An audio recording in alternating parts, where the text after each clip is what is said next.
Jake and Joe talk Bengals combine. Yeah, there you go. Might be too late though.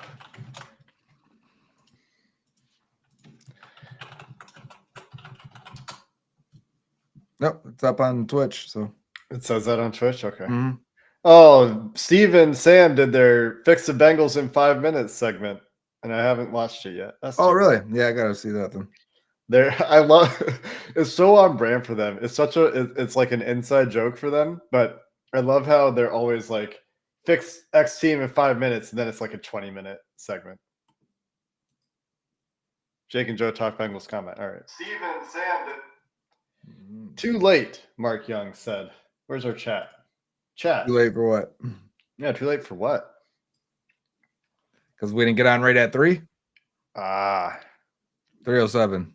Yeah, We're attempting. Jake's a very hungry man. Look, he just woke up on the West Coast. I was up at like 8. I watched Invincible this morning. You watch Invincible, Joe? I'm mid-season 2. I try to watch it with my son. We don't have too much time together, to be honest with you, that we're just sitting around in the house. So we're not a very son-friendly show, Joe. Oh, it's a very father-son. It's about father-son relationships. Sort of. He's gonna be 15, Jake. Yeah, that's crazy. Yeah. I remember when he was April 9th. He'll be 15. When he was a wee thing. Yeah. What was it? I looked at some point recently to see when we first. You've had that same email address forever, right? Yes. I'm going to see when the first one was. 2013. Yeah. You sent me 12 years ago. Some running back scouting reports. I did. Yeah. Interesting. You really liked Andre Ellington. Oh, I did. He was a 6th round pick and he played for a long time. You had him as a 2nd round grade, comped him to Jamal Charles. A little lofty there. A little lofty. 2013 ended up being a terrible draft, I think, right? If I'm thinking of the right one. For running backs, there was Eddie Lacy, little flash in the pan. Oh, in general, I don't remember. I remember Giovanni Bernard was that year. Yep. It was Gio was your favorite guy. The Christine Michael draft. Le'Veon Bell. I did not like Le'Veon Bell at all. But I remember agreeing with you. He was different. He was heavy. He didn't catch the ball. Like he was a very weird prospect. Sexy Rexy Burkhead in here, all the way at the bottom. Yeah, he didn't score well in my thing. Ontario McCaleb, wasn't he a Bengal? Yeah, in Auburn, return man. All right. So today, hello everyone. We will be talking about some of the remarks from various Bengals brass members at the NFL Combine, and we will be talking about the Combine itself and some of the prospects and such. As it's happening too, these guys are going to run soon. They've already been doing broad jumps. We've got measurements. We got verticals going. We'll get broad jumps, verticals. You'll get the 40s, and then it takes forever to get 3-cone and shuttle times. If you're new to this, are those today? No, tomorrow's just a bench. That's right. Yeah. I wonder if it'll be different this year because I got the next gen stats tracker thing going. You're right. Maybe we'll be different, but it does take its time in previous years for sure. I remember a story I think of is the DK Metcalf roller coaster combine. Okay, looks like absolute Greek god and runs a blazing 40, and you're like, oh my god, he jumps high, I think, and everyone's like, yeah, this guy, we're gonna have to figure out why he didn't produce as much at Ole Miss. And then it pops up a few hours later, his cone time, and everyone's like, oh no. And it probably took him from being a late 1st round pick to being the last pick in round 2. I wonder. I mean, because there were other concerns with him, and even during the draft, it was like, okay, what are we doing? You guys are overthinking this. Like at that point, right? Being the last pick in the 2nd round, everyone's like, come on. And it's not like, where would you put DK Metcalf? Like top? I do 20? Have a list, and I think he's at like 16 or 15. He's good. He's good, but he's not He's not a number Like, one. would you rather have DK Metcalf or T? I think they're in the same grouping. Yeah. I think T could do a little bit more, but also, well, okay, they do different things. Yeah, because DK is so imposing when he is on. Well, so is T. The thing DK does that T doesn't is he takes the top off. Yeah. I think that's the difference. Yeah. When's the Jihad Campbell Bengals on the brain? Have you watched Jihad Campbell? So that'll be next week. I was waiting for his measurements to see how I want to classify him, but at 232 or 233 today, he's definitely a linebacker all the way. So we've got it's kind of a mini reset there of what I was wanting to see this first. So Yeah, I waited. He's got to play off the ball at that weight because I there was some talk that 245, and that's what James Pierce is. James Pierce 6'5" with big hands too. So I mean, like, he's got the frame to fill it out. Young man also. Campbell, I wanted to see this first. I'm eating. Keep talking. All right, I will. They're bringing Onion and Rappaport right now. I'm watching NFL Network stream as they are setting the table for today. Defensive line, linebackers. A couple guys that measured smaller, I think, than expected. A couple guys that aren't going to test at all today. Kind of disappointing. Oh, yeah. I wanted to start there. Is the combine for athletic testing dying? More and more players every year. Yeah. I got a hamstring tweak. I got a foot thing. I'm too tired. I want to work on this a little bit more. Get the extra few weeks of training and do it at the pro day. Yeah, or they realize the magnitude it can affect their draft stock in either way, I think. And I think that for some guys that are at the top, we've seen this for years, trending this way, guys at the top that are like, I know I'm a top 12 or so pick. I'm not going to do it, right? Yep. Not worth it. I mean, there is big money differences at each pick.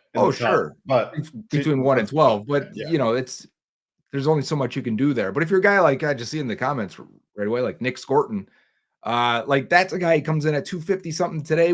That's what he said he played at Purdue, and he was off the edge and much quicker in 2023. Like, he's coming in here to run and run fast. That's big for him. But then if he just says, I'm not doing the agilities, I'll know why, because on tape, he doesn't look very agile. So, you know, these guys, a lot of times what we've seen the last few years is they come in, they look good, they measure well, and then they run fast, and then that's it for them. They don't do all the agility stuff. They don't do the short shuttle. And it kind of, I hate it personally. I want as much information as possible. I want to know that someone's a bad athlete rather than guessing he's a bad or good athlete. Either way, I guess. But is it over and is it dead? There could be a hit, I think, when so many more players are playing in the playoffs in college football and later into college football season. Yeah. That, hey, you don't have much training time to get ready for this. You might as well wait another 6 weeks and do your pro day. We got Hakeem Olajuwon in the chat on YouTube. Nice. Crazy. Didn't know Hakeem was a Bengals fan.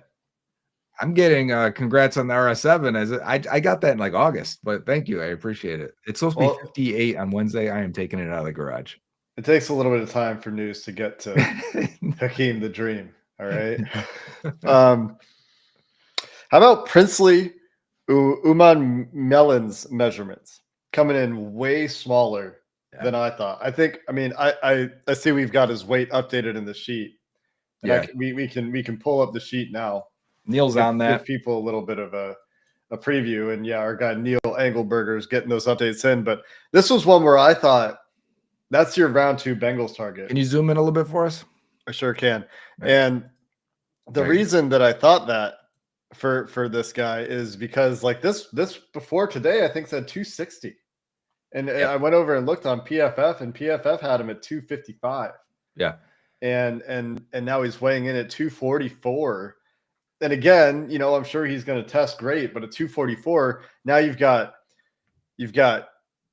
Jalen Walker, who the Bengals apparently hadn't met with. I thought they had. But for smaller guys, James Pierce and Uman Melon in the 240s, Mike Green barely out of that range, Donovan Iziruaku in the 240s. Like all these guys that actually have the good pass rush metrics, they're smaller. are 240 Josiah Stewart. 244 to 251. Yeah. Stewart with short arms today.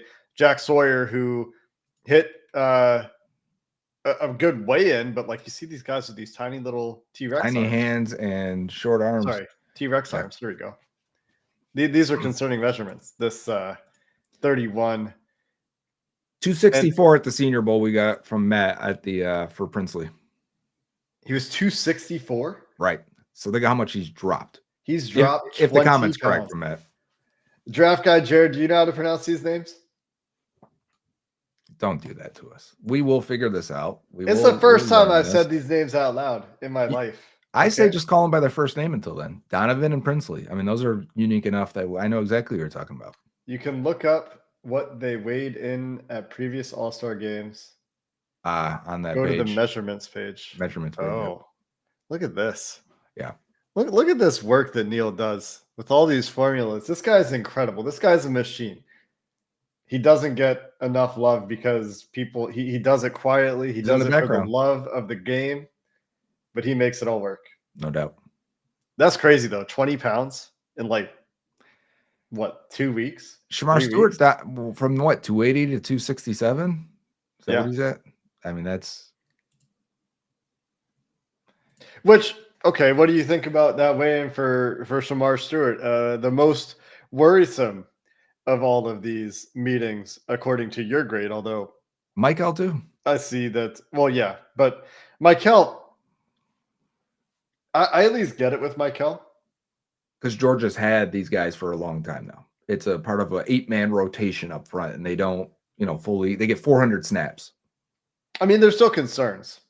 No doubt. Don't get me wrong, but I get it there a little bit more. Like I feel like he does a little bit more now than Stewart from a skill set perspective. But like the pass rush wins aren't there cleanly. The other thing with Williams is like he's playing through that injury. Yep. That people are saying had a very big impact. And he won't test. He played. At all or today? He won't test till his pro day, I believe, because of the ankle. Yeah. But what do you make of this group of edge rushers the Bengals have met with here? And also some discussion. Those are the guys at 17, right? Yeah. To just like, what do these guys have in common? I mean, scroll to the left and look at the consensus rankings. We got guys between 15 and 29. Okay. Yep. Right in the range, right? Evenly both sides of 20 there, saying like, all right, this combine's going to have an impact on where these guys end up slotting, I think. I think these are the guys I would tell them to meet with if they're in consideration for 17. So, but I'm with you. I mean, like Donovan and Princely in round 2, Jack Sawyer round 2, maybe he's round 3, Josiah Stewart round 3. It's a decently strong DN class. I think it's actually a little bit stronger than D tackle class, even though people have praised the D tackle class a little bit. Because I think you can find even Brady Swinson, Jared Ivey, those guys are a little bit older, but if we're talking 3rd round, maybe even 4th round, those guys make a ton of sense too. I was talking to Mike Renner last week today is when we recorded that episode actually that aired on Sunday, talking to him about the class and his opinions. Jared Ivey to the Bengals is one of his favorite fits, he said, which I found very interesting. Obviously, I shared with him the sheet after we recorded, and I don't know if I'd ever showed it to him before, but we got the big data concern with Ivey. But is that largely because he's a late breakout? Like he's go to that. Well, that'll let us know. Scroll to the right.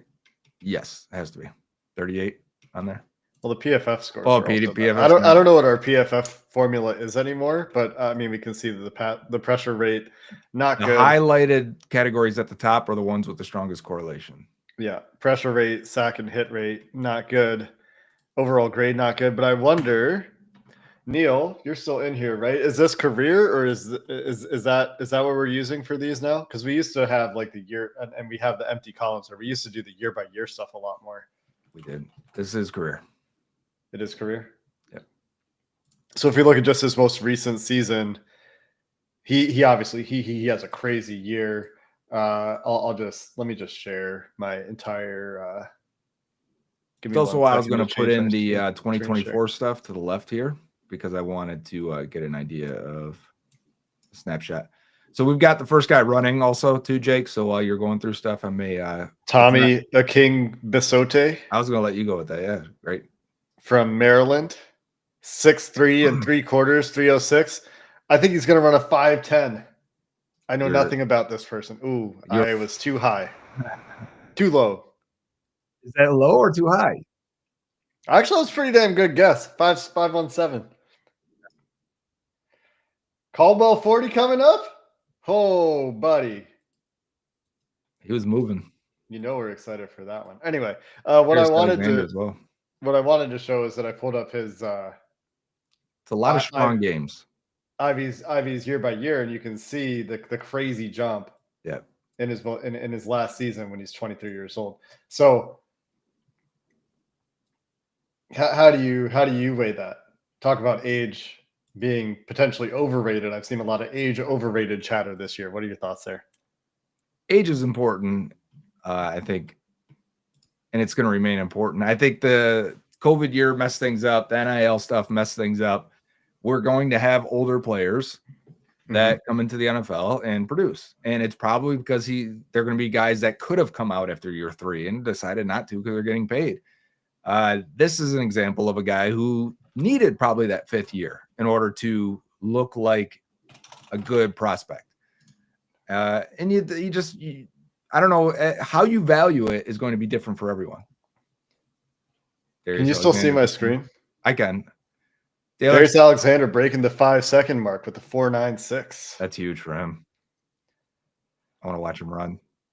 That's such an interesting one, Darius Alexander, where he goes in the small school. Mike Green or Walter Nolan asks Brian. Okay, Mike Green got another name. Nolan. D. Virgilio. That's my man from Rochester, New York. So I guess we need to talk about Mike Green's allegations and what he had to say about it. Yeah. I was going to mention there's some serious smoke, maybe not serious smoke. The word on the street is that the Bengals. Wait, you can still see my screen? I see PFF. Okay. Is that the Bengals are very impressed with Walter Nolan. Oh, I can imagine. Yeah.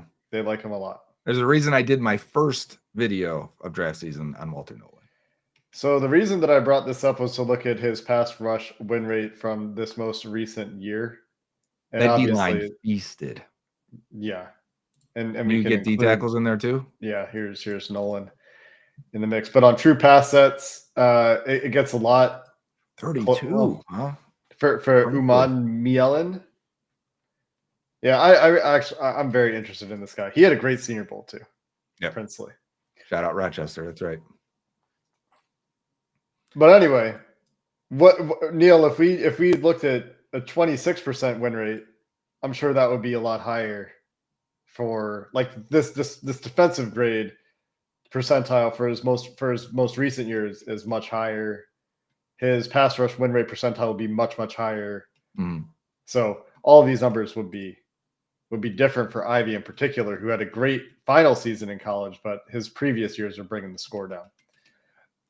Here's the thing too. I've talked about this before about how the combine affects your draft stock, but doesn't always affect how you're going to end up as a player, right? Obviously.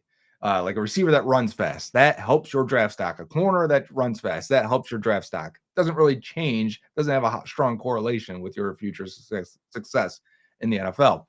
For somebody like Swinson or Ivy or Birch, that a little bit older 5th-year guys that maybe are 3rd-round picks or so, I think the data affects them in this new complete separation. Like, to scroll over to the age here and just look at the gap of where the consensus has these guys right now. Like, the young guys are all at the top. The 5th-year guys are behind the 4th-year guys. I think it's going to have an effect on where you get drafted, but does that mean you're going to be a bad player? No, of course not. Apparently the Twitch ads are going. The Twitch ads are awful. Yeah. I'm sorry about the Twitch ads. That is the only way we get paid. And I'll just take this opportunity, since people are complaining about the ads, to point out that for the most part, Joe and I are doing this for entirely free. This is an unsponsored program. We We just got like hanging out with you spoilers in guys. the chat. We do like hanging out with you guys, but if anyone is interested in sponsoring, if there are any benefactors out there of our, let's see how many viewers we have, about 200 viewers, please do get in touch. You can send Joe or I a DM if you're interested in any sort of partnership here in the off season. Jemery Caldwell now running. He is a thick boy. Had a couple bad steps there in the 10-yard split. He's and built hits like a a chest 5-1-7. freezer. I mentioned it's not a perfect comp, but I mentioned former Bengal Andrew Billings as a comp for Caldwell. A little He bit. also has the missed tackles of Andrew Billings. Low tackle radius. That whole Oregon defensive line did, and did. Harmon ended up with 34-inch arms. Harmon's thing, after reading John Ledyard's report, it kind of crystallized in my brain. It's a flexibility thing. It's an agility thing with him. Like he just doesn't have that short area change of direction. He doesn't break down. If anything, he gets taller before tackling, and then you're a statue. You're just standing there. Yeah, he doesn't turn. Why didn't the Bengals keep Billings? I think they just didn't value him that high. I mean, the Browns also signed him, right? So I assume there was an offer that the Bengals weren't interested in matching there. That's when they signed DJ Reader. So it was hard to have Billings. Is it the same year? Yeah. Is it that recent, or is it just that long ago? And I feel like it's recent. 2020 was when they signed Reader, right? Yeah. Wow. Time flies. Just had another noteworthy defensive tackle run that I can't remember who it was.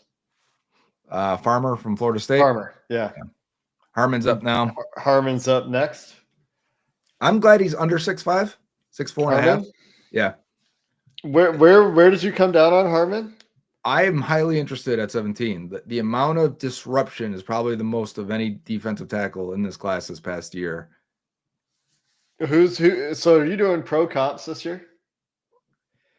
Not really. I mean, I always have something in the back of my mind of what they could be and what that reminds me of and what it looks like. When he wins, he looks like Chris Jones. I mean, but it's hard to give anyone the top comparison. But if you're looking for the rare guy that's 6'5" and 305 to 310, that's super bursty upfield, that's what Harmon looks like.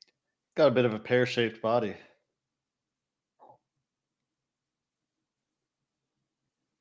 You know what I'm talking about? Yeah, I'm listening to Daniel Jeremiah said Harmon's interviews with teams this week have been outstanding. Yep.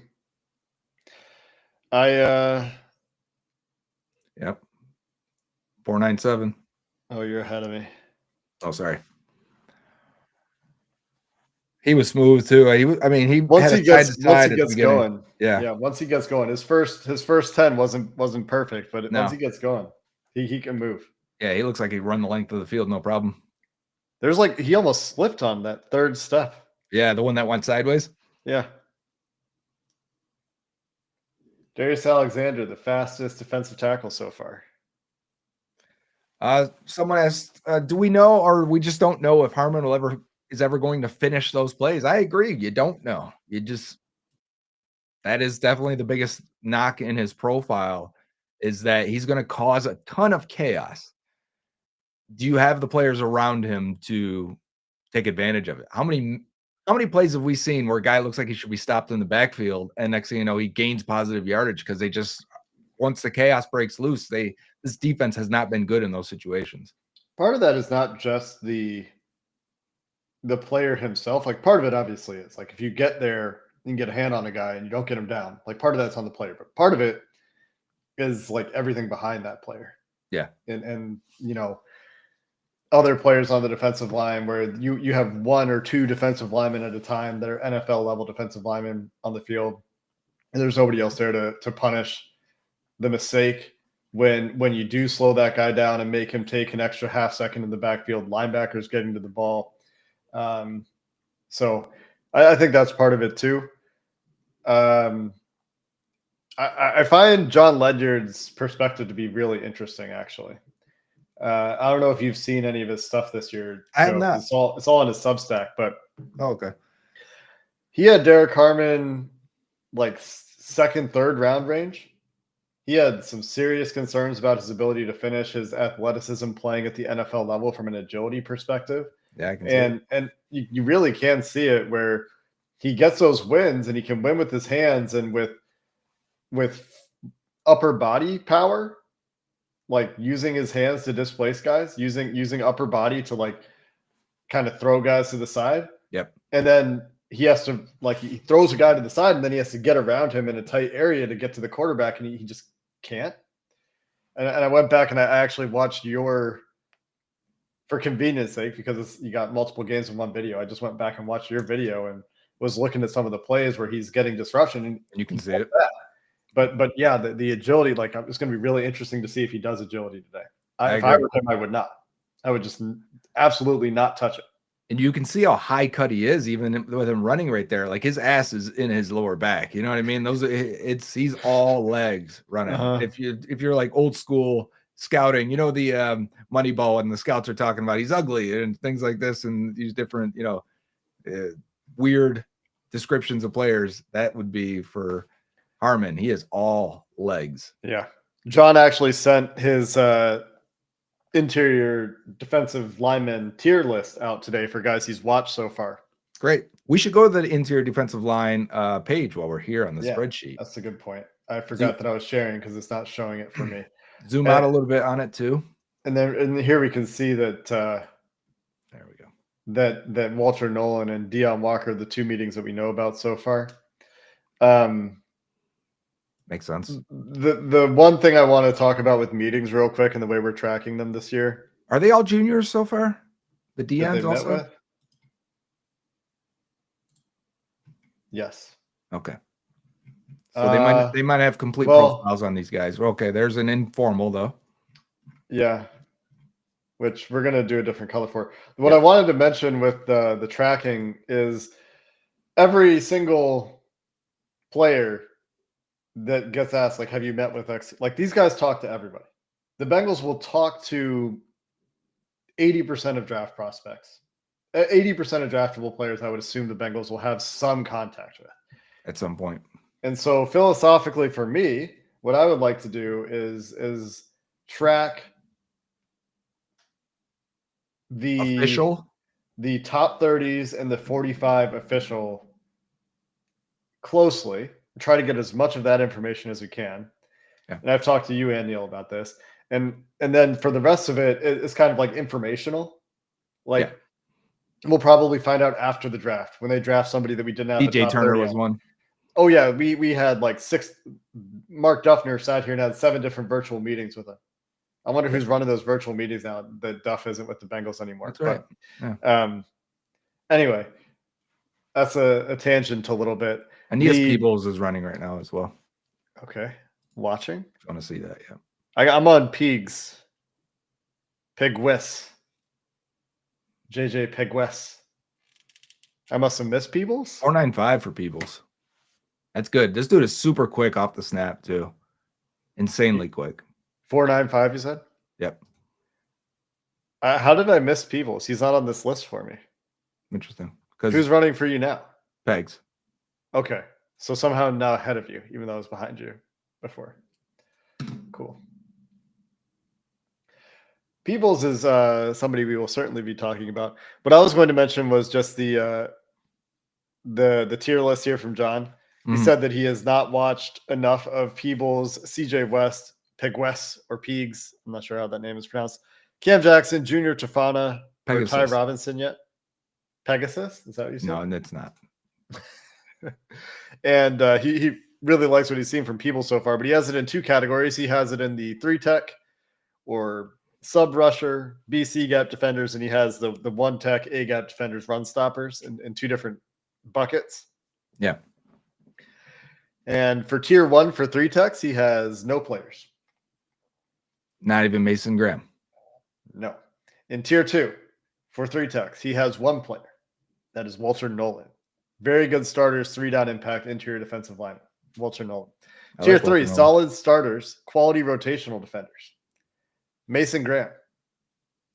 Omar Norman Lott. TJ Sanders.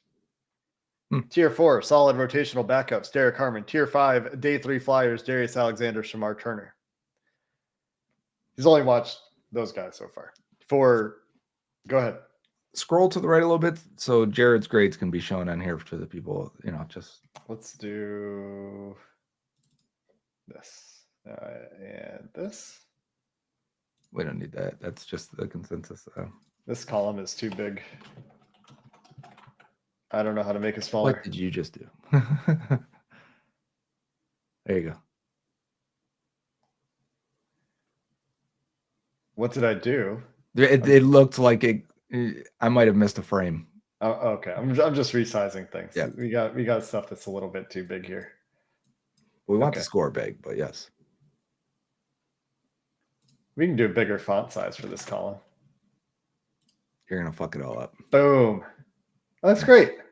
Yeah, I agree. So what do you think? I like that John. I love it when people stray from consensus and have their own opinions. I mean, not that I necessarily agree with it, but I love the confidence to stick to your guns. Did you watch Mason Graham closely? I watched Kenneth Grant closely and used that for my Mason Graham evaluation. Yeah. Let me see if I can find what he wrote about Mason Graham, because he had concerns he was on the ground too much. I did see that. They let him kind of run wild when the rest of the defense is like, hey, we're going to contain Mason Graham. You be a fucking madman. And I'm swearing a lot today, and I don't mean to. It kind of reminds me of Trey Hendrickson on the Bengals defense a little. Yeah, somebody recently told me that they don't think Trey is a good fit for the Bengals defense because they don't have good defensive tackles, and Trey going out there trying to get sacks is leaving them with 10 defenders. Yeah, which I don't think I necessarily agree with. Like, I feel like Trey can execute a pass rush plan, and they've had great contain games against quarterbacks that are really hard to contain, like Patrick Mahomes and Lamar Jackson and Josh Allen. Yeah. So I think that that's a product of game planning more than an indictment on Trey. But maybe that his best skill set is just setting him loose, and that's where the sentiment came from. I also think that works both ways. That's kind of chicken and egg, because the Bengals do let him loose so often, right, that it looks as if he's not playing within the defense. But when you're a defense that's devoid of talent or playmakers, you kind of got to let your one playmaker loose as often as possible. I agree. Like, if you had Mike Green on the opposite end, you might say, we got another dog over there that can win. We're not going to ask the rest of the defense to make up for it. We're just going to let these guys go win one-on-one. Well, how much do you think that impacts dictating protections and how easy it is to set your protections against the Bengals? Like, you got a dog on one side and he doesn't move. And yeah, I know. And you got Sam Hubbard on the other side, who's just playing the run every single down, even on passing downs. Yeah. I would assume that makes it easy. It's amazing when Hendrickson still gets the sacks on a double team or a triple team. We saw that a couple of times this year. It's like, good God, did I not? This is, what can you do at that point? You would assume that's easy. I don't know. I would also, I think it's probably a major reason why I've wanted them to add another difference maker on the defensive line. And it's why I probably was more down on Chris Jenkins and McKinley Jackson picks than I had any right to be. They're normal second and third round picks in most drafts. No, but at the same time, no, they're not. Chris Jenkins is. Chris Jenkins is, but even McKinley Jackson, I liked him on tape more than I like Chris Jenkins, so I'm thinking of that more than the score he came out with. CJ West says it. It's not just a score thing. Consensus, he was like a day 3, mid to late day 3. You're not wrong. 97th pick. I will say though, at least around early compared to consensus. That's fine. Probably 2. My point being, I never saw them as ending up as defensive tackle number 1 types, and so when I get those picks, I'm like, all right, we still need that guy. Like, you got to give Trey some help because he's on an island over there, and it's killing your defense. I like the way CJ West ran that 40. And I like the way he was shaped too. He was he looked athletic. Yeah, while being big and strong. Mm-hmm. So what do you had to say about Mason Graham, in case you're interested? Okay, yeah, I am. T-Rex arms. He's small. Really quick when he can move, but snap timing can be a beat off at times. Can't anchor on the move against zone. Consistently reached or bowled over. Is he really 320? Played like a much lighter defensive tackle. So much effort required to get off blocks or work off bull and finish. Often loses his balance or can't get clean in time to make plays. On the ground too much. Lack of length as a tackler. Oregon and Texas beat him up. And questions about upside given the length and athletic ability. Oregon did. I thought he had enough splashes against Texas. He said he fought back all game, but physically they took it to him. Was the rest of that sentence? That's a good Texas line. Also, they've got interior linemen that are going to be drafted. The right tackle is going to be drafted. Mm-hmm. So the concern for him was, can he be a top 10 defensive tackle in the NFL given those limitations? That's where he's coming from. He has him valued in the late round 2, early round 3 range. We'll see what the combine does for his stock, and of course, he's not going to test. Can we after that then? While we've got the spreadsheet up as we're talking about it in the stream here, let's go down over to these guys to the pass rush win rates and stuff like this for the defensive tackles while they're running. And his data is all awesome. Yeah. Like all of this stuff is great. Like he's making plays, he's winning, he's got a good pass rush win rate. Like all this stuff is blue chip pass rush grade. Like it's all good, right? Except missed tackles, which missed tackles is like slightly good, but not great. But like everything else is like this is all awesome, except he's not getting his hands up. Like this is all great. Yep.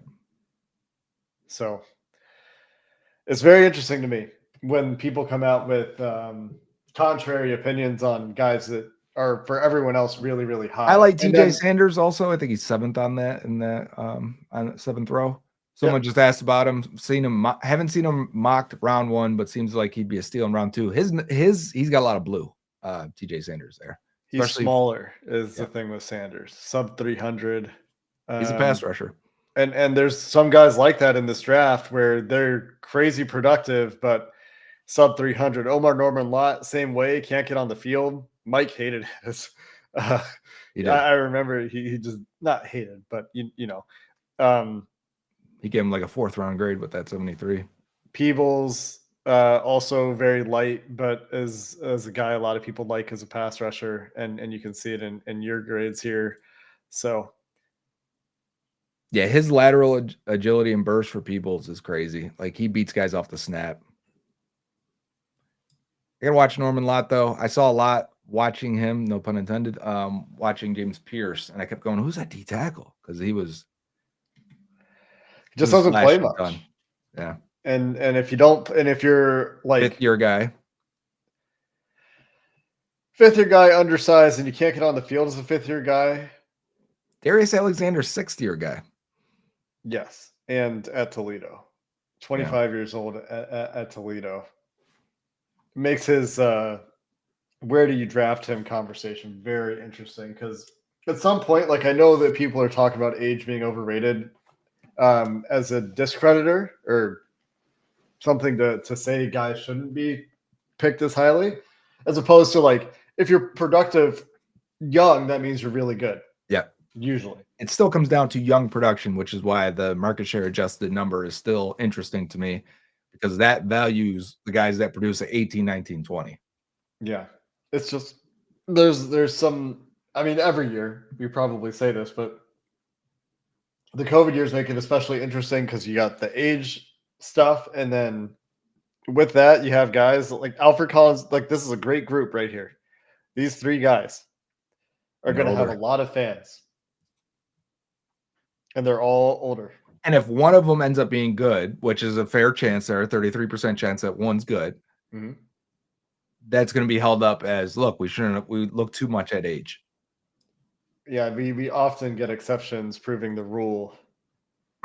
But this one is a little more mixed. I mean, we got the 3-year players at the top, then 4-year, and then 5 years. But there are a couple 3-year players below in the consensus. Deion Walker, I think, is very interesting. Jordan Phillips and Jamari Caldwell, who I think is shooting up and getting more closer to, maybe the third round. To where we are on him. Yeah. To where I have been on him. I I mean, love Caldwell. Yeah, I think from the first day from our stream the day the Senior Bowl was on, we were both like, "Who is this guy and what is going on there?" He had some very impressive reps at the Senior Bowl. I mean, there are obviously limitations to his game. He's not going to be like an all pro.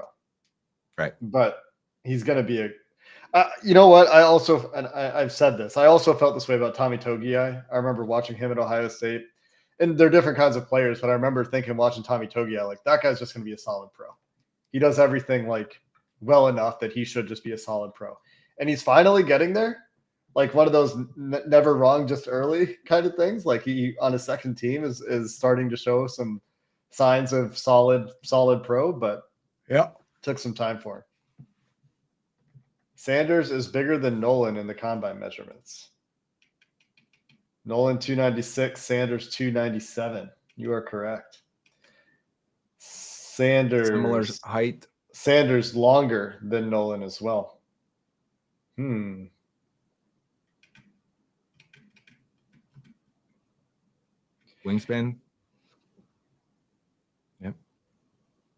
Yep. He's got longer arms.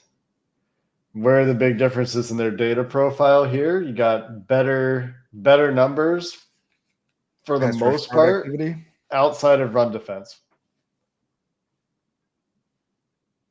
Run defense strongly favors Nolan here, but everything else favors Sanders. Missed tackles as well. What about true pass rush? Sanders 92, 86. This is interesting. Run stop percentile favors Nolan, but run defense grade does not. What do you think of run defense grades from PFF these days? They feel results based. You know what I'm saying? Like I almost feel like it's never a surprise. It seems when the defense as a whole plays well against the run, I can typically feel like the grades are going to reflect that. I feel like there's more shocks versus in the pass rush grades when I look at it and go, I felt like that guy was making pressure. And they're like, yeah, he had 3 pressures, but those were the only 3 he won on. And I feel like they individualize the pass rush more for a player, but it's more of a team grade when it's run defense. I just remember DJ Reader getting dinged in run defense for dominating a double team, getting an arm on a guy and not being able to get him to the ground. Yeah, where like other guys was there to clean it up. If someone else would have cleaned it up with him, yeah. Or like other guys would just be like 4 yards downfield, 5 yards downfield, two gaps over, but DJ Reader's holding his gap, not getting displaced 4 yards downfield, and he's getting penalized for it because he can't finish the play. Yeah.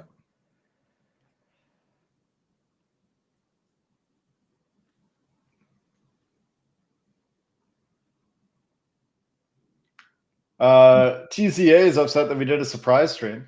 We told everyone on Twitter. We announced it yesterday, or I said something 2 days ago. Joe said something yesterday. Joshua Farmer with 2 false starts. How many do you get? He's like, what did I do?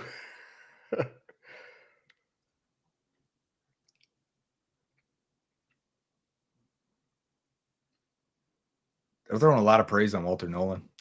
I'm not listening. I can't do both. I don't have that multitasking ability to listen to you, the chat, and it's too much.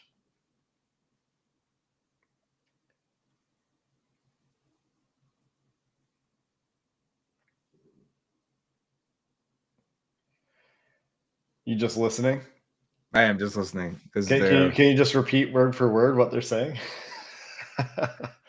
Yeah, they're saying like he's a crazy hard worker. He got to Ole Miss and he like showed up to get in shape right away before anyone was even like in the program. Everyone around him loves him, and they even mentioned maybe he was working with a weighted vest in order to be faster, which I didn't think would be abnormal.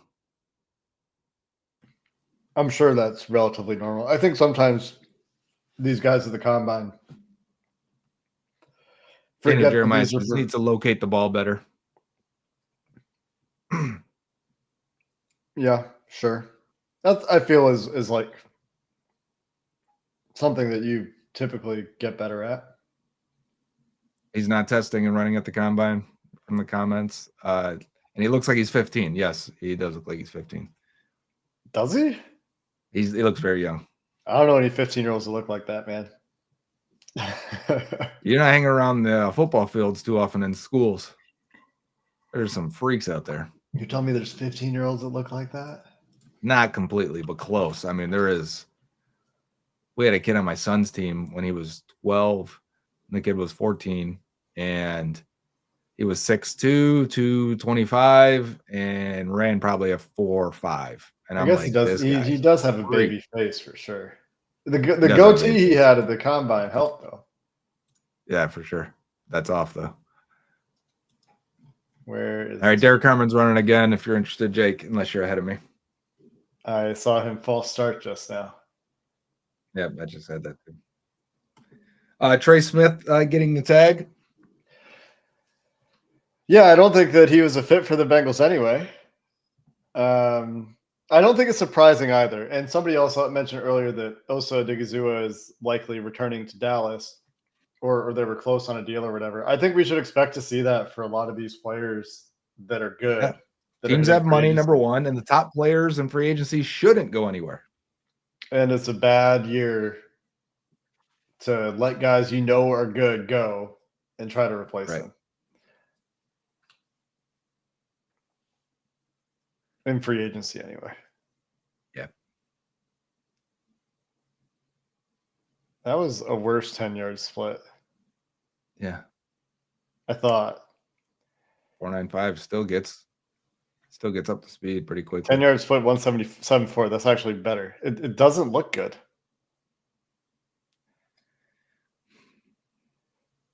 Yeah. Tracy McBrady says, if you're a team and you let a good player hit free agency, you are bad at being a team. Correct. I agree. They're not supposed to hit free agency. You're not supposed to let 25, 26-year-olds hit free agency. Kevin Zeitler, Jesse Bates. You can go back further than that.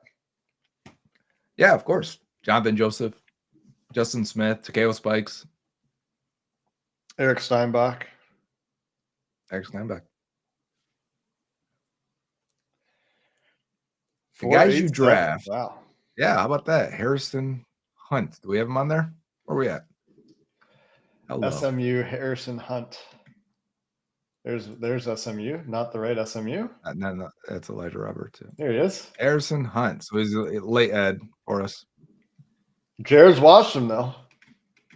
Yep, Jared's on it. Got the smallest hands I've ever seen on a 290-pound man. I don't remember what my hands measured at, but I measured them. Let me see if Mine are 9 exactly. See if I have my ruler here from last year and measure my hands. I don't. I put it somewhere else. Just added him yesterday. Way to go, Jared. We should be getting a lot more shit for Justin Smith if they won a Super Bowl. So we got Bengals trivia. All right, We talking do. about hands. We do. Ooh, you have trivia? Yeah, why not? Okay. You ready? Yep. All right. They have drafted a ton of players with absolutely small hands lately. First round pick, especially 0 percentile hand size. While we're on defensive lineman today, I guess I already give up the trivia. I'm bad at this. 8.5 inches for Miles Murphy. I was thinking about DJ Turner for some reason, but then you said first 8.5 inches for Miles Murphy. 0 percentile. That's crazy. Maybe his hands are still growing. Hand size DJ Turner is in the 84th percentile. He's actually got bigger hands than Miles Murphy. 9 5/8 inches. Well, some people aren't made proportionate. His hand size is important for defensive line. You want another Bengals 9th percentile hand size? Andre Yoshibas. I knew Yoshi has small hands. They have a lot of guys with small hands. Probably a lot of NFL teams. Yeah. have got small hands. I don't know how much teams care about that stuff, but is it important? Is it important, Joe? I bet the old school scouts would say it is, that hand size, especially in the trenches, and as for a receiver, I think that can have some correlation. But then you got Khalil Shakir, who catches 90% of his targets and has the smallest hands of any receiver. So I don't know that it matters. It's not like your hands just got small. These guys get used to it, I think, for over the course of their lives. And if they're good players, they're probably still going to be good players with their small hands. You guys know how they measure hands at the combine? Yeah. From You measure pinky, from pinky to thumb. It's the hand weirdest. down, though, on a table. Yeah, So yeah. you can stretch. You can it can get painful. You start really working on. I wonder if they train that like mobility in those joints to try to get you know the angles Yeah, like, better. I bet you they train it like for a few weeks. why not stretch it as much as you possibly can? Yeah. What a cruel world where 8.5 inches is not enough. Well, here's the good news. You ever you ever seen there's like, are they memes or they're videos? What do we call them these days? Like comedic shorts. Are those still memes? What are those called? You don't want to call them TikToks because it's not always on TikTok. Yeah. But it's that kind of thing where Yeah. there's a guy and a girl walking around outside and there's like 2 inches of snow on the ground and the woman's like, "Wow, I can't believe you got 6 inches of snow." And the guy's like, "That's not Right. 6 inches." She's That's like, "What do actually you mean? Of course that's 6." And then, he's like, "Oh yeah, that's 6 inches." Because men right when he lie gets it. about inches. Wouldn't hand size be less important for defensive line compared to offensive line? Offensive line want to grip, and defensive line have so many moves that don't rely on having hands on. You know, before answering that question, uh, a very interesting note from Scott Peters when he was talking about Cordell Volson specifically Yep. was gripping cloth, the ability to grip cloth, which I don't think I've ever heard an offensive line coach say as Peebles is about to have his second 40. Thank you. 502. Yeah, and that looked like his first 10 looked good to me. He's not happy with it. He's not happy with it at all. And his 10-yard split was much worse than Harmon. So it must be a stride length thing there. But a deficiency for Volson is grip, which checks out, but I thought was an interesting detail to point out for a point of emphasis from Scott Peters talking about gripping cloth. Yeah. And I think some people will take that the wrong way, as if, isn't that holding? Listen, you are gripping cloth and you have to be able to have that grip strength, and having large hands typically helps with that. But also, for the guy who asked, yeah, the D line is more swatting than they are grabbing, but there are still many points that you're grabbing. And I try to highlight it a lot in the Bengals on the Brain videos, where you'll see D linemen grab the wrist or elbow of the guard and then try and lift it or remove it from them. It's how you keep yourself from being held. If an old lineman has you right here, you have to grab and rip. It is so hard to just swat and punch that stuff down. You're not that strong. You're not these guys, the linemen, offensive linemen are bigger than you at the NFL level most of the time, unless you're a big defensive tackle. But the DNs for sure, those tackles will have you. The best way to do it is actually lift and pull off of that rather than try to punch or chop or rip off of it. Grip strength has nothing to do with hands. It's all in the forearm muscles. I think there's got to be a connection to the length of your fingers and the size of your hands. Like obviously, there's very little muscle in your hands. If you look at the musculoskeletal structure of your hands, like all of your there's a reason when you like squeeze your wrist or whatever, your fingers contract, right? Like that's that's where those are the muscles working on those joints. But I have to imagine that bigger skeletal structure Matters. has something to do with the amount of force you can generate through those limbs. I agree. Right? And I also think if you had two people with 9-inch hands, then the forearm strength will decide the grip strength, right? But if you have a guy with 10.5-inch hands and a guy with 8.5-inch hands like Miles Murphy, well, that's a big difference then, I think, in even if their forearms were the exact same strength. Plus, you're talking about D linemen that aren't as big as the O linemen again. So if we're talking strength, you want to have that advantage if possible from the defensive line.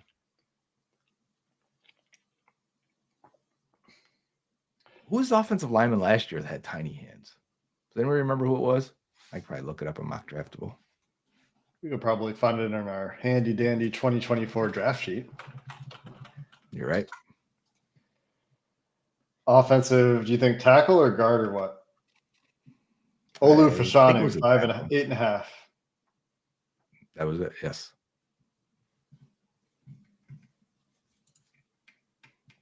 So the normal hand size for, let's say, DNs, the mean is 9.9 inches, so near 10 inches, 9.884.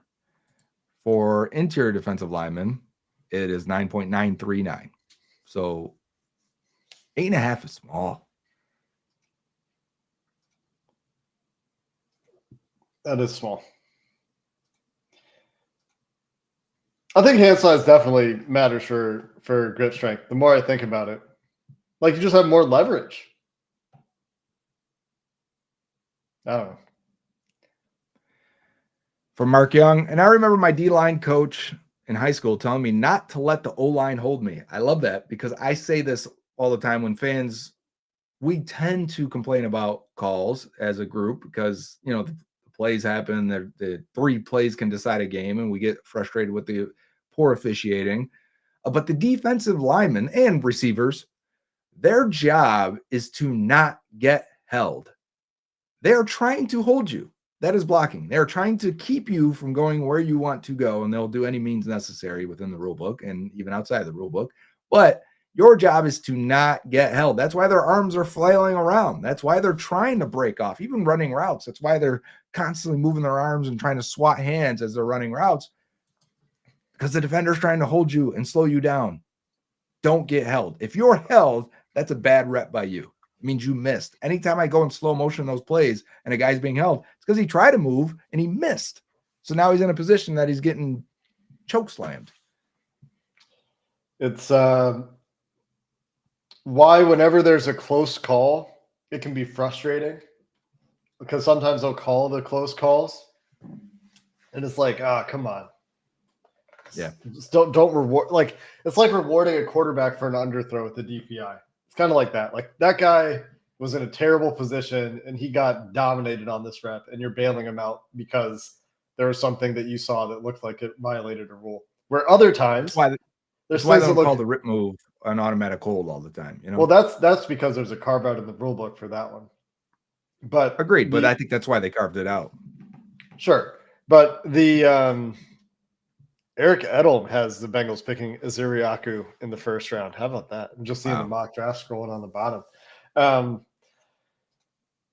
On the other side of it, though, is you have things that look pretty blatant that don't get called, that are like not the rip move, but that are true rule violations, and it's frustrating. CJ West just ran again, not to cut you off, Jake. And yeah, he's 6'1", 316, running a sub-5. Yeah, man. Sign me up. That's with some a good 10-yard split moving. too. Yeah. I like CJ West. What round is CJ West getting drafted in? Third? Look at the consensus here. He's under these guys. CJ West, 5th-year player, 129. So 4th, 5th. Yeah, sign me up. Here's some Mason Graham highlights. Yeah, draft guy Jerison. I love CJ West. He's got a 76 on him. Mike Sands is on with you, 75. I mean, you guys are saying that should be a late 2nd, early 3rd round pick. And we're saying 4th, 5th. I mean, yeah. That man is dense. 6'1", 316. Yeah. And it moves good at that weight. Yeah. It's hard to play at that weight, you know? At that bulk?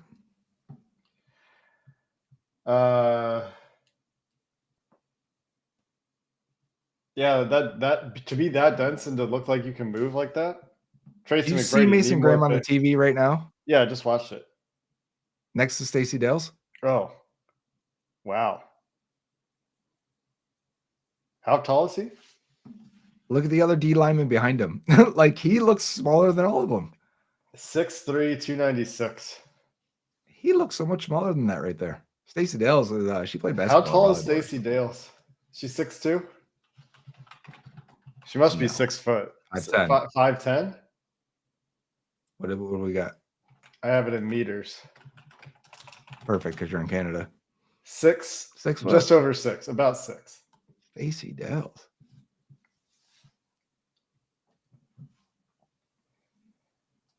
Are the Bengals going to She ain't wearing acquire? heels on the turf, right? No. Maybe like 1 inch, like thick, the not pointy This is definitely kind. our expertise. We should keep going with this. 6 foot but next to 6'3", that's what that looks like. That makes sense. That Yeah. checks out. Yeah, she looks tall. Are the Bengals going to add picks, Joe? What do you think? I bet they would love to. I think that's where they should be active in trying to get what they can for. I think a lot of these players, and I'm not talking T and Trey. If Geno Stone, if you find another guy out there, if you can get a 7th for Geno Stone, if you can even move up in the 4th round, 10 spots and send Cordell Volson for getting a 6th back or something because he's got starter experience. Can you get a 6 for Jermaine Pratt? Can you 6? I think there's You think a 6, what not are you a thinking? 7 for Pratt? I'd take anything for Pratt. Right, me too. I'm just saying. I'm just like best case kind of thing. Sure, I'm just throwing numbers out there. I'm not thinking of it too hard right here. I'm just saying, yeah, you should definitely try to get what you can. They need picks. 6 picks is not enough. No. Considering they've got a lot of holes to fill. Do you regret them trading for Khalil Herbert? Nah, it was a 7th round pick. Well, but that's what we're talking about. Right. I like to have 7th round picks, but I also like to give 7th round picks for guys who have shown NFL ability after your starting running back just went down. Mm-hmm. So I don't have a problem with that. I wonder if anyone would be interested in trading for Volson. I wonder if they would trade Volson. Because Volson isn't really a value on his contract at this point because of the snap count escalating his salary to $3.5 million. Yeah. I was actually shocked when I saw that. I was like, what? And then I remember, snap count, play time, and escalator. Him and Cam Taylor-Britt, I think. Whoops. They should consider trading Cam Taylor-Britt. They met with Will Johnson, right? Like, if that happens on day 2 of the draft, I'm calling people to figure out what can I get for Cam Taylor-Britt? Would you take a 4th for him? Yeah, Cam and Cordell have the same exact salary due to, I assume, player performance escalators. That is not a normal second-round pick salary. No. The problem with trading anyone or cutting anyone is that then you have to replace them, which is fine. And that's why I use the Will Johnson example. If he was there and they're like, you know what? Because is there a difference maker available at 17? That's where I want to go. I'll figure out the position later. You have enough holes in this team without future studs in them that it doesn't really matter. Take a guy. If he's good in 2 years, then great. We don't care what position he is. And then you turn around and say, well, all right, we can move a guy. And I was just using that scenario.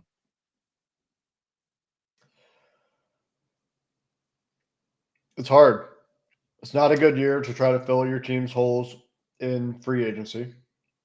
Yeah.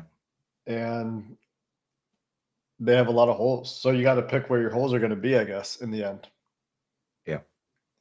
This is a great year to make the case that the draft should come before free agency. Because if the players in free agency would get more money, because it's a strong class in certain spots, And I think it's overall weak. And you're going to end up with, I think, a lot of reaches. And if you don't draft smart, this could be one of those classes that you have nothing left in 2 years and 3 years, where you just look at it and go, we wasted that draft class. Because a lot of people are going to take the DNs and D tackles, but a lot of DNs and D tackles around the league end up just being role players. And that's fine, but the Bengals need more than that. So for them, they're in a risky situation with this draft class. It's also why I would take Tyler Warren or Colston Loveland, as draft guy Jared brings up Warren. Why I would take Membu if he's there at 17, no doubt about it. And just plug him in at guard, because you need to secure a good player. I don't care what position he plays. Someone asked, would I rather have a first round pick? I will extend this to Jake as well. Would rather have T. Higgins or a first Darius Slayton and the cap savings? The cap savings to me this year do nothing. Like, it's almost no value because there's not many guys I want to spend it on. There's a bunch of tier 3 players that I'd like to roll the dice on and see if I can upgrade. But if half of those hit, then you're feeling good. So you're going to waste a lot of money there too. So the cap space to me is very little. Would I take Slayton in a first round pick? You'd be worse, more than likely, on offense. And do I want that? And now I'm rolling a 50-50 dice on that first round pick, flipping a coin, I guess, on that first round pick to be a good player at whatever position.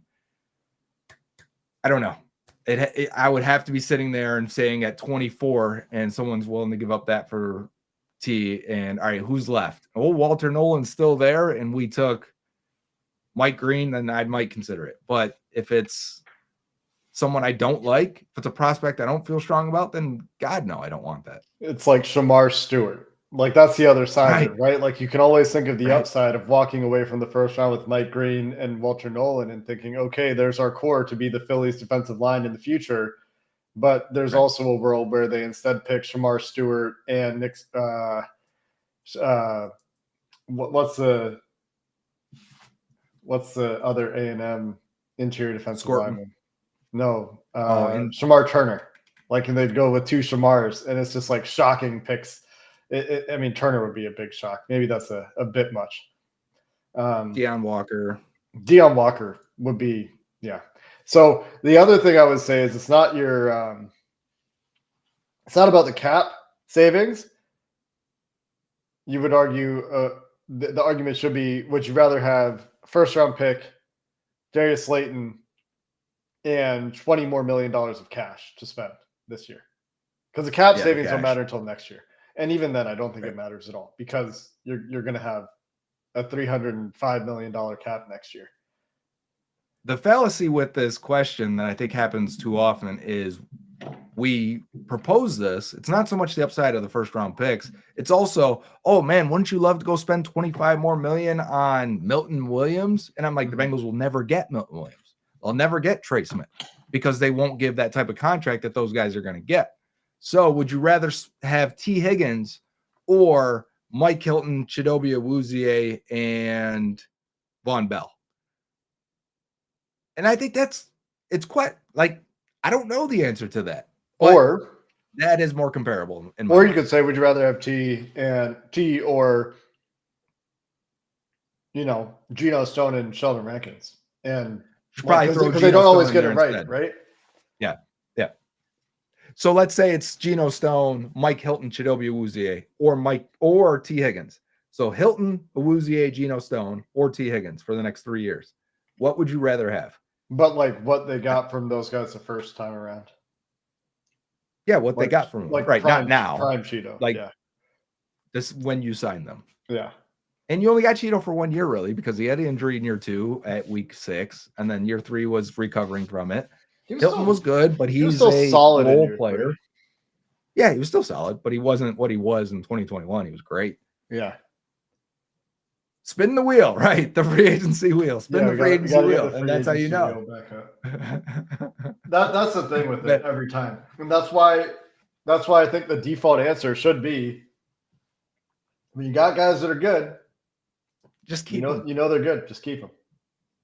Because here's the thing: in free agency, what are the Bengals going to do anyways? They're going to sign tier 3 guys that they hope are Trey Hendrickson, Chidobe Awuzie, Mike Hilton, Geno Stone, Vaughn Bell, name them all. They've done it. Alex Kappa, Ted Karras, spin the wheel, right? They're going to hope that's where they're going to spend no matter what.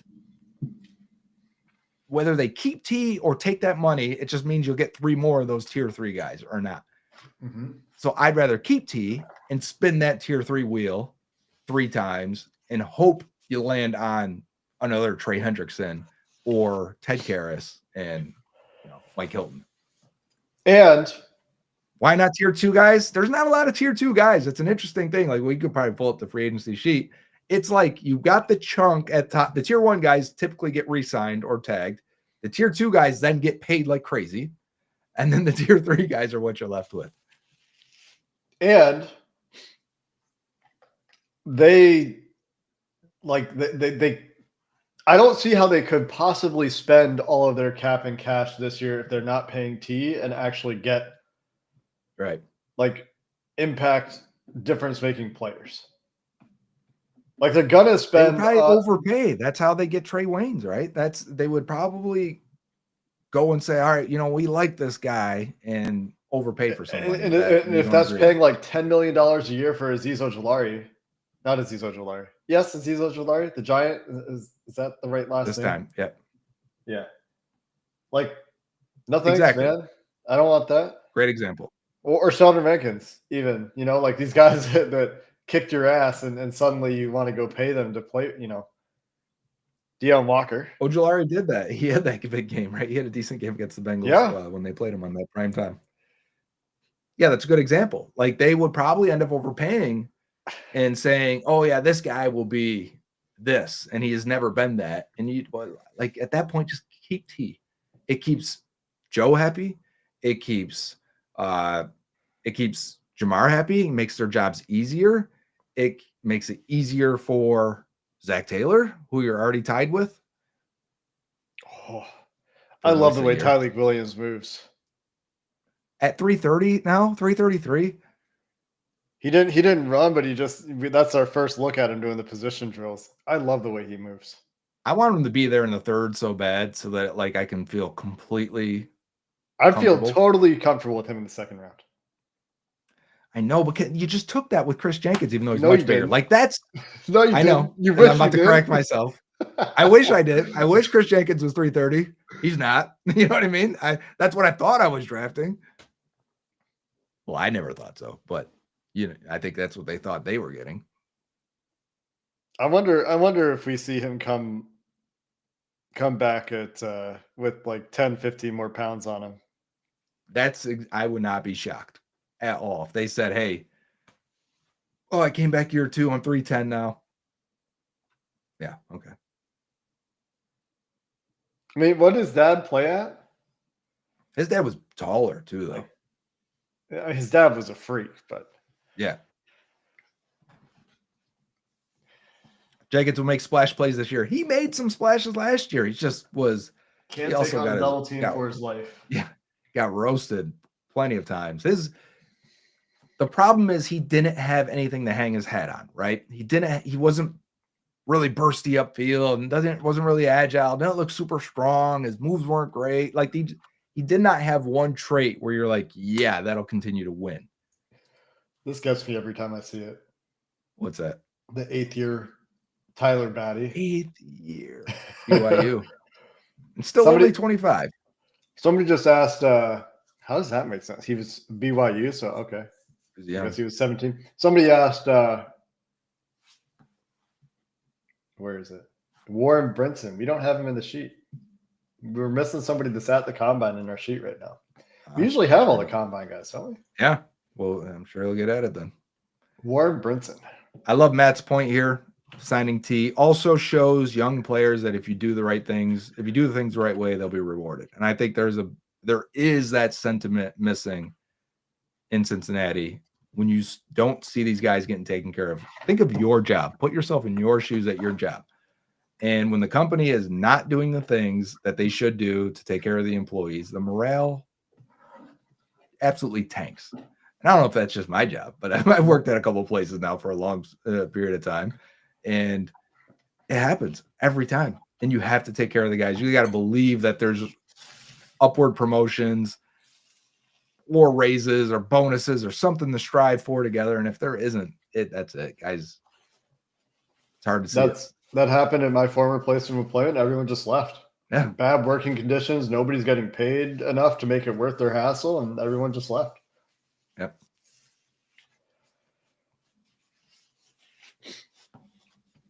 I wonder if we got any of these videos popping up on Twitter yet. A Belgian Bengals fan. You see that? Oh, yeah. How do you think this is pronounced in Belgian? Matthias? We're in sync there.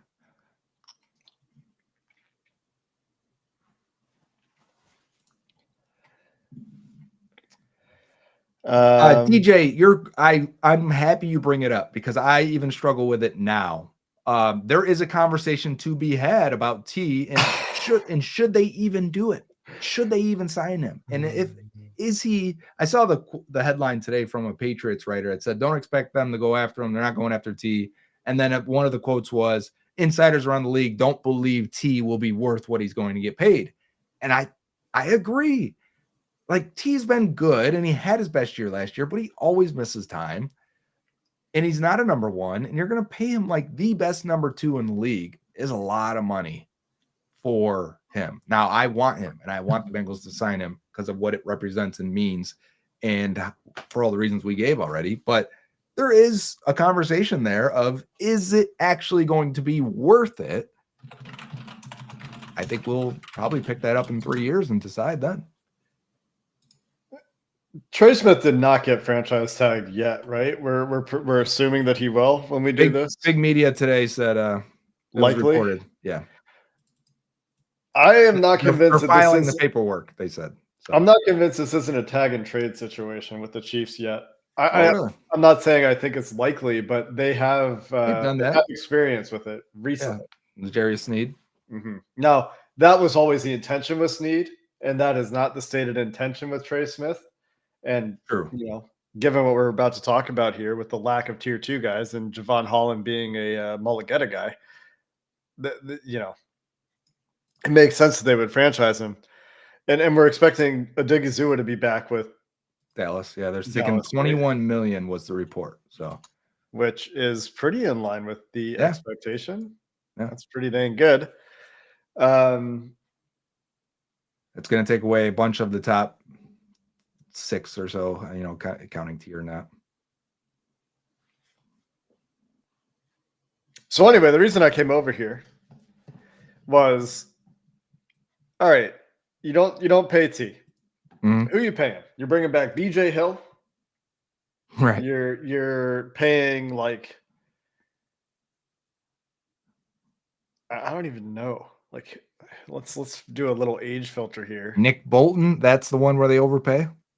Right? Oh God! Like, right? I'm so against it. I'm so against the idea of Nick Bolton. Let's look at players that are not older than 28 at least. Okay. That helps. All right, now Chase Young, I guess. Right? No. You're shooting too high. You think so? At a 2.5? Yeah. Oh yeah. I think Chase Young could be on the radar. I mean, maybe, but let's be real. Like, let's say it's like Ernest Jones. Ernest Jones. Ernest Jones. It's BJ Hill, and like I like Julian Blackmon, so let's say Julian Blackmon. Okay, I was gonna say Andre Cisco, but we're on the same page. And yeah, sure. Like, take your pick. So you got 7, 12, and who was the other one we said? Blackmon. And 10. Say 10 more for BJ Hill. So you're 29 million for those guys versus 28 million for T. Right. Do you want Ernest Jones, Julian Blackmon? And who was the other one? BJ Hill. Oh, and BJ Hill, that's right. Or do you just want T. Higgins? I just want T. Higgins at that point. Yeah. And I'll roll the dice on these other guys down below that are going to cost way less. Belgian fan here, French, but living. Oh, we got a Belgian connection. Oh no, a French. Wait, who lives in Antwerp, which obviously I know where that is. It's in Belgium. Right in it. So anyway, This idea that the Bengals are going to go sign Milt Williams, Javon Holland. Not happening. Javon Holland's not happening because of Mulligata. Like, I would even resist a little bit, not a lot. I think it's possible. I would resist a little bit Chase Young. That they would? Yeah. All right. I didn't know if you were kind of stating it as if you were your stance. I couldn't tell if you were saying. No. Yeah, this is what they would, like, who they would. Yeah. And as Sly Pig points out, we showed on last week's stream that they can do T. Higgins and honestly And still whatever. do a lot. You're like, right. That's the thing is, like, That's they can still sign all these guys after getting T done. Yeah, that's right. And this is now updated for the cap, the exact cap number, which is $300,000 less than we previously had estimated. Yeah. That's what people ask me. So now what do they have? I said, like, it's basically everything is $300,000 different. And like, I still think before they cut anybody, they have $100 million in cash to spend. And as soon as they make some cuts here, we take Sam Hubbard out, we take Alex Kappa out, we take Jermaine Pratt out, take Zach Moss out, and I'm back to thinking we take Geno Stone out, and we could talk. I know. And then suddenly we can see, now it's $137 million they can spend. Here's what Geno Stone's going to be. It's not going to be one of the outright cuts right away. No, I think they'll talk to free agents. I think they'll look at the draft, and then they'll decide at each phase of the offseason. Yep, exactly. I think that's one that'll be after they have the replacement. Yeah. And if they draft one, I can see them keeping Stone and going with 3 safeties that are good or at least can play, and it's more of a rotation, and they'll work Malachi Starks in there, right? Say that again. They will work Malachi Starks in there, like if that was who they drafted. Or there's a couple guys that are free safety in this class that are like true free safety types. Yeah. Xavier Watts, I'm still mocking to the Bengals in the second round. Right. Winston is interesting that they met with him. I thought he has he's got a pretty good profile. Yeah, but I don't see how he really fits what they need. Yeah, to me, it's more of I think he's going to test well, and they don't have that. So is he testing? I don't know if he is or isn't. I thought he was hurt. I thought he had a season-ending injury. Winston from Penn State? Yeah, he didn't play this year. Unless I'm thinking of a different. Yeah, he didn't play this year. Did he come back at the end? No. That was in the beginning of the year. Yeah. It must have been 2023. I was watching clips. Partially torn ACL, week 2 practice. I would be shocked if he does anything. Yeah. Let's see. You're right. Yeah, it doesn't look like. 2 underclassmen again, though, for reported combine. For the safety spot. Is Xavier Watts really represented by Mulligata?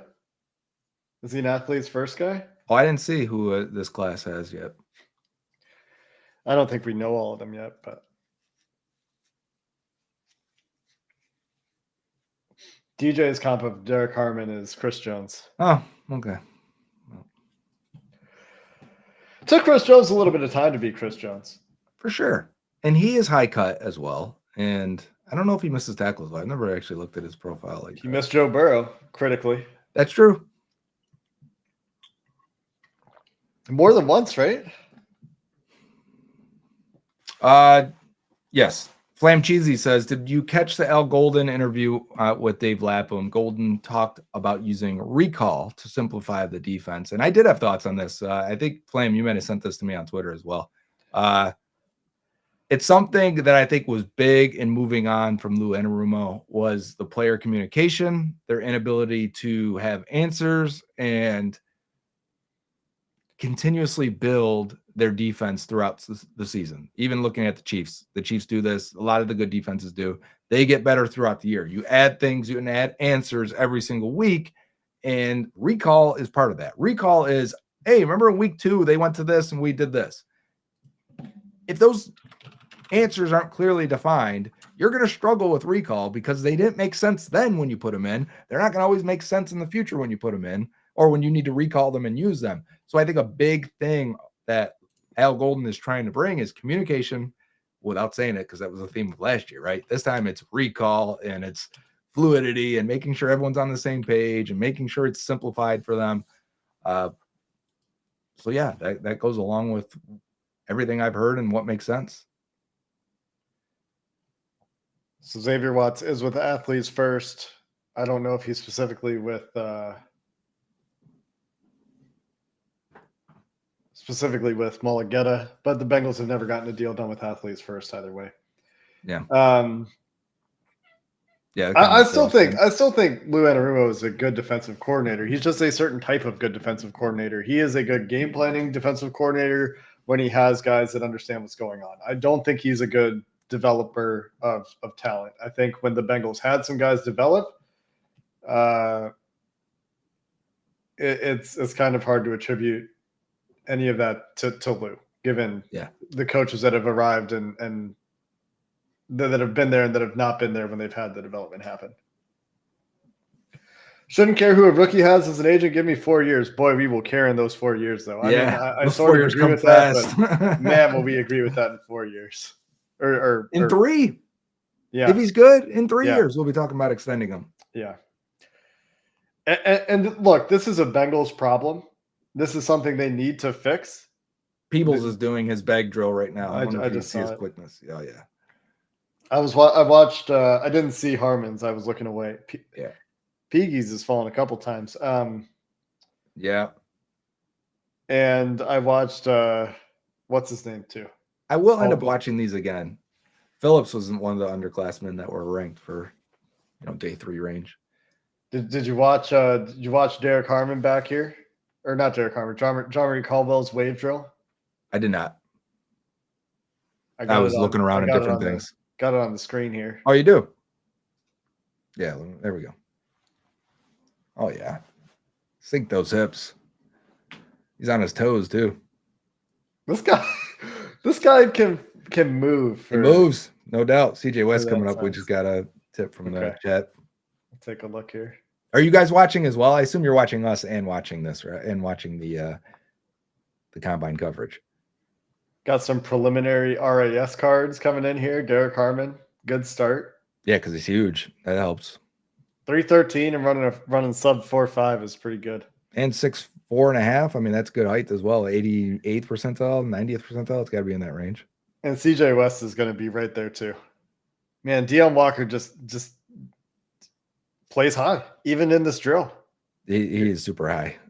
His lower half, his shirt goes up over his belly because he's got no ass. Like, there's nothing keeping that shirt down. That was CJ West. Here goes Tyleek Williams. CJ West's shoulders are so broad, it's crazy. I like him and Tyleek Williams a lot. There's like that's a heavy punch out of Tyleek Williams on those bags, huh? Trying to recall what I saw now. I like watching athletes do athletic stuff. So, okay. Here's the thing. Like, I don't think you can see it as capitulation. This is the entire NFL that can do deals with David Mulligetta, and you can't. Right. You cannot say that, hey, if this group of players signs with this one agent, we're the 1 out of 32 teams in the NFL that can't get a deal done. Even the Packers did it last year. Well, and weirdly, the Packers didn't have to do any guarantees outside of the first year. So I don't know what happened there. You're right. Like, if Mulligetta is doing something like specifically to spite the Bengals and he continues to do that with other teams, then okay, we have a problem. But I think there's got to be a middle ground there. You can't just say you can't have. Yeah, sure. Sometimes those deals don't work out, but like I still don't think you can just say there's an agent that we can't work with. That's crazy, especially because he keeps growing his portfolio. Like, he's going to be one of the biggest agents in the NFL if he's not already. Right. Just scrolling Twitter here to see if there's anything else for us to look at. Have you watched Ty Hamilton at all? That's the other D tackle from Ohio State, right? He was playing more nose for them, but he's not a. I don't know what Ohio State won the championship, so they knew what the hell they were doing. Who am I? But I also thought it was weird. Other people have mentioned. I also thought it was weird that Tyleek was playing 3-tech and Ty was playing nose when Tyleek's the better run defender completely. Everyone loves Jean-Marie Caldwell. It's over. Yeah, he's going to go It's second round. over. Everyone knows. Mike Renner really likes Shamar Stewart. Mike is a bit of an old school attitude evaluator. Oh, I didn't see this. Got Derek Harmon's bag drill here. Run it again. There we go.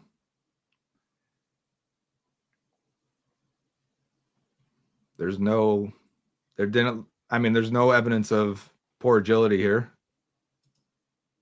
That foot is turned. I mean, that's if he can follow suit off that, then you're good. One step to balance, and then you're gone. He cut that 90 degrees. Doing the classic slow down. Play it on 0.25 speed here.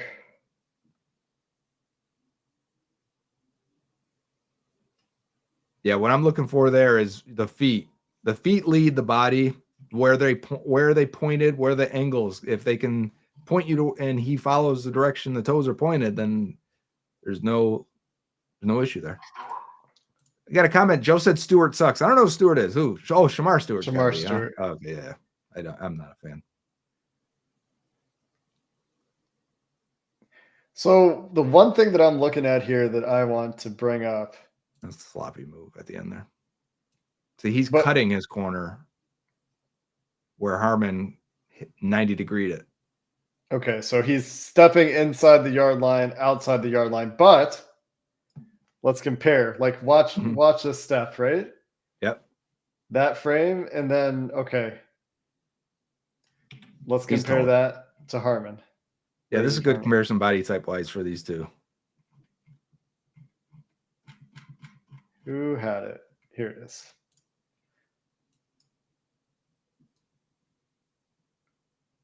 There's that inside foot. Yep. Look at where the outside foot is by comparison. Yep, it's a shorter step, you mean? It's a much shorter step. He gains almost no ground, and he's still outside the yard line. So this is where I'm saying, like, he's a full step behind here. Maybe a half step behind, 3/4 step behind. Like, the Alexander step, his left foot is where Harmon's right foot is right now. Coming around. That can go both ways. Okay, yeah. If your step is too big here, that's where you're getting pushed at the apex of the arc. Also, yeah, but look at where they end up. He's still coming down the outside of that yard line the same way. He's actually veering left, so maybe that's where he's supposed to go. But you're saying there's an extra step here, basically, because he does this looks like an extra step to me right here. Right there, which could be a sign of. But he is also like he can't quite get extended off that the way he's turning. That's why I'm not sure what exactly that means. Because again, where's this other one? And we'll watch it on full speed, I guess, too. But like his one, the inside foot is further, I think, slightly further upfield. Yep. But I mean, like, instead of like he's behind the hash, Harmon is, isn't he? Yes. On that right foot. Yeah, that right foot he uses to balance himself. But his angle is completely different here. So it's the setup before this. What angle are you looking at, though? One step back from here. One step back from here. He's cutting his 90 degree and cutting off the corner right here.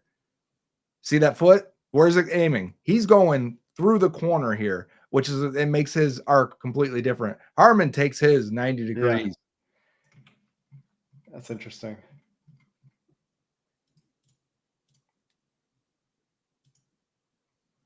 Well, no, it looks similar. It might be the camera angle had me fooled.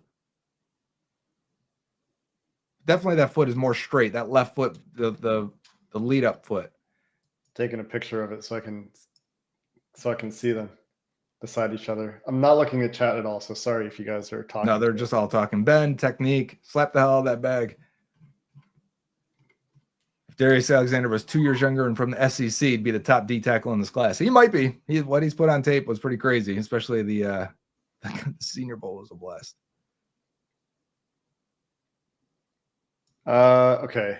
I got to share my whole screen, I think, to make this work. Now we're big again. Screen. So, one. All right. It is definitely a different angle. Yeah. But Harmon's right foot, inside foot, is way closer to this yard line. And also parallel to the hashes. Well, I'm not sure how much of that is just where I paused it. No, yeah, okay. His heel never comes down, huh? Alexander's all on the toe there. Which is probably ankle flexibility? Yeah, no doubt. I mean, his is stretched. This is a severe angle too, though. This ankle. That's like good ankle mobility. If Harmon pops his Achilles, let's not put the bad juju on him, but like that is a strong angle there for that heel being down.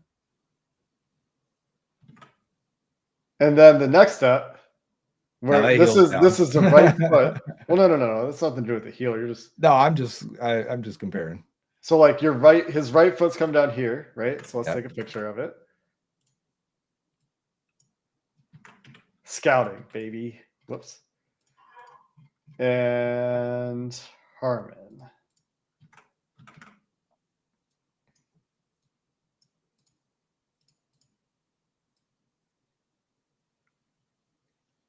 I love the way that foot lands. That first one. I gotta make this smaller. Hang on. That didn't really work. Yeah, that works.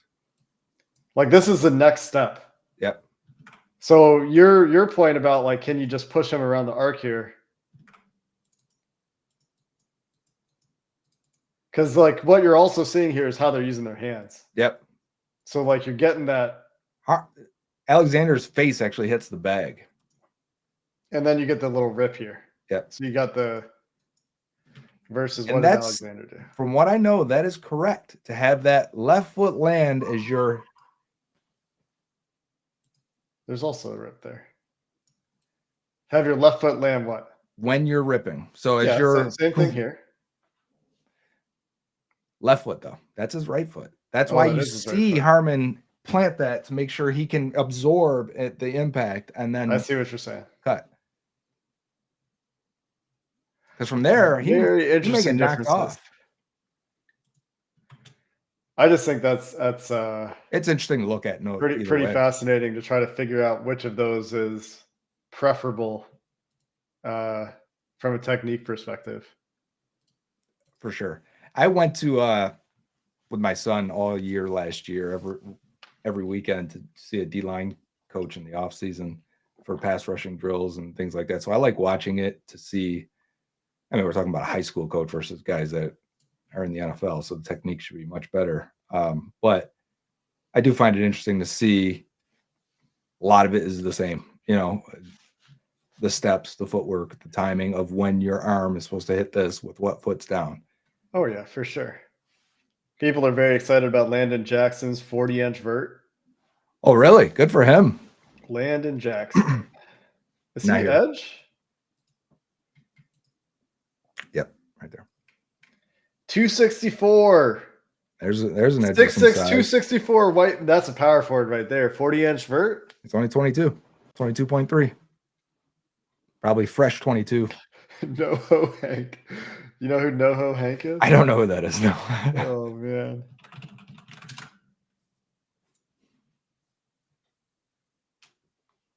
This guy. Oh yeah, I had a buddy like that in school. He's got alopecia, yeah. And he's a character on the show Barry. He was actually planned to be a side character, and then he was such a popular character that they made him a regular. Does the actor have that? Yeah. Oh, okay. Man, watching some of these defensive tackles try to do spin moves is pretty painful. Great pull, Tracy. I saw that. I saw that yesterday, I think, as well. Watching defensive linemen in this bag drill they're doing right now, try to do spin moves when they've never done a spin move in their life, I assume, is you can tell. Yeah. Oh, a lot of coaches don't let you do spin moves. Omar Norman Lott has done a spin move in his life, and he fell trying to turn the corner there. Am I ahead of you or behind you? I got Cam Jackson. So I must be ahead of you. Oh, he just slipped around the corner. Cam Jackson did? Yeah. Here's Norman Lott now for me. Yeah, he's gonna spin moves looks more natural for him. Oh, yeah, he fell at the apex, huh? Mhm. Trying to get around that corner. His spin move was good, though. Yep. Aeneas Peebles also coming up in 2 players. Oh, he Right. might have hurt himself. Oh, that's not good. Or is he Oh, the celebrating? spin. No, The he's just next guy, happy. though, Peyton Page, was terrible with his spin, right? Like, he had no idea where to put his hands. What do I do with my hands? Oh, man. Piggy's had a nice spin too, but he also fell. Jordan Phillips packed some power. Holy. Yeah, is Peebles just excited or hurt? I think he's excited. He wasn't hurt. Okay, I like excitement. Oh, yeah, Piggies fell. Mm-hmm. This Ty Robinson guy's hitting these bags real hard too. I try to highlight this whenever I could when we watch D tackles because them cutting that on a dime there is important to getting a sack. That's a pressure or a sack. That's the difference. And Byron Murphy and Johnny Newton could both do it really well last year. Yeah, some of those guys did it nice. Yeah, Ty Robinson was decent. The next guy, man, a lot of guys are falling trying to turn that corner. I got TJ Sanders now in mine. TJ Sanders did not look good turning the Oh, corner. yeah, he ran back into the bag. And just looked very stiff. Mm-hmm. How many Tennessee D linemen are in this class? Jesus. There's another guy. 3? Oh, he fell. Elijah Simmons. Piggies needs new cleats. He's fallen every single drill. Yeah, mark that down. Write that down, guys. Fell every single drill. What do you make of the new pellets they're using on this field that have led to inflated 40-yard dash speeds? Joe? Oh, is that what's happening? That is the theory. Did we just see fast 40-yard dash speeds? We had a couple guys break over by. the last 3 years. Oh, like since they replaced the turf. This is all right. This is recent. Oh, I didn't watch Deion Walker. Dang. Got CJ West. Tafuna ran it well. I don't know what the University of U is. Maybe Utah. Here's Dan Walker. Okay. How'd he do? I didn't see it. He's tall, but he did everything he was supposed to do. He looked good. Oh, Tyleek Williams. God, I like this guy. CJ West is that first bag. Oh my God, he's killing these bags. Wait until Tyleek, man. Tyleek looked real good to me, in my opinion. All right. He's up now. Yeah, he's killing those bags. And he cut that corner beautifully. Yeah. Yeah, he turned around the circumference of a dime there. And that spin move for 320? What did he weigh today? 333 or 334. Oh. I know. He's even bigger. He's moving real nice. This guy lost a cleat and finished it. Who was that? Yeah, I don't know who that was. That's crazy. With the dreads. I don't know who that was. And that was the plant foot he needed. And he did that. Let's see. Yeah, here's the Tyleek Williams. I can pull that one up. We can watch this again.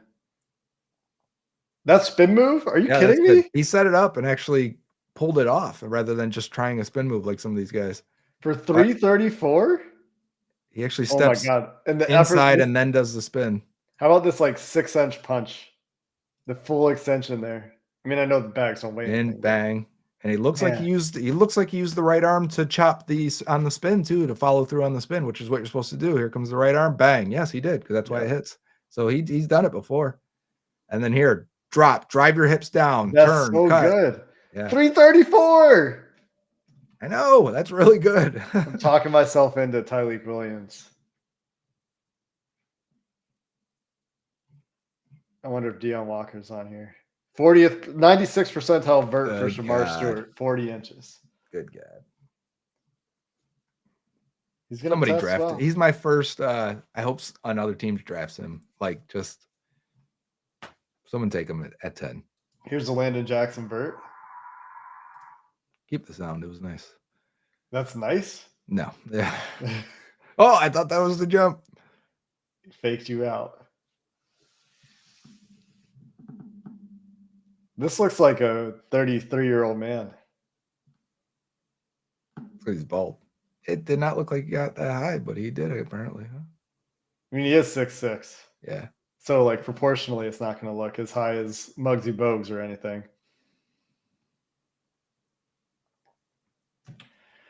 What else we got here? Love some good Twitter combine highlights. What was my vert? I could not jump. I'm 6'3", but I could barely touch the rim. I think I have one jump in my entire life when I could touch the rim.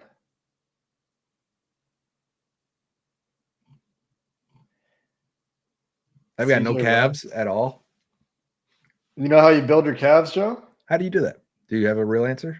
I do. There Okay. was a study not too long ago that found that for calf raises, they want the best way to actually build calf strength and muscle. Why do I see John Ross scoring a touchdown? I don't know, Drake I Burton. can't man. read that. It's too small. We got a post here. But yes, tell me on the And so instead of like you think of calf raise, you're thinking like start with your feet on the ground and then try to push up, right? Mm-hmm. So what you're supposed to do is start with your calf with like if this is your foot and this is like your platform. Almost like start with climb your it calf. up. Start with your calf in a big stretch. Right? So your legs going this way. Mm-hmm. Right? Yeah, I know what you mean. And then you're coming up to just even, maybe just a hair above, but not all the way up here. Just When to do you here. get in that situation? This is just the best way to build calf strength and size. No, That's I believe just it. what I they just found. mean these people that are walking around with these giant calves. What is that? Just genetics, or Well, some of it is. For when are sure. they practically doing that? Well, you're in the gym, like you're lifting. What do you mean? Not these guys. You ever see a baseball dad? Oh, yeah. Well, so like you also can get giant calves if you're just overweight and walk enough. Okay. Well, there's a lot of that. Like I know a lot of dudes that have huge calves that like if you lose a lot of weight, your calves are used to carrying a lot more. You gaining any weight yet, Jake? Now that you're getting older? No. Good weight. You still working out? Oh yeah. Got an anterior delt issue going on, but I'm still working out. What are you up to now? What? Still 160. Oh, okay. I just saw Adam Schefter. No, it was Ian Rappaport listed at 5'5", 140 on the Pat McAfee show. And I'm like, That's honestly like pretty heavy for 5'5". I didn't know he was 5'5", 140. I knew he was small. Oh, we got the hoop drill. You got the hoop drill. I love the hoop drill. James Pierce, 31-inch vert. Yeah, not ideal. Ty Hamilton running it on mine now. You got to grab. We're doing this too with D-line specialist. We were saying. Here goes Derek Harmon hoop drill. I was out there at 37 doing this. I could do the hoop drill right now. I'm 38. Looks awkward as hell for him. For Harmon? Yeah, this would be a good let's see if he can drop his hips, bend his knees a little bit. He's taking choppy steps. He knows. Those choppy steps are correct, Jake. Your observation is correct. I don't think it's wrong, but I also think it could be a sign of his stiffness. He doesn't want to overextend himself. Yeah.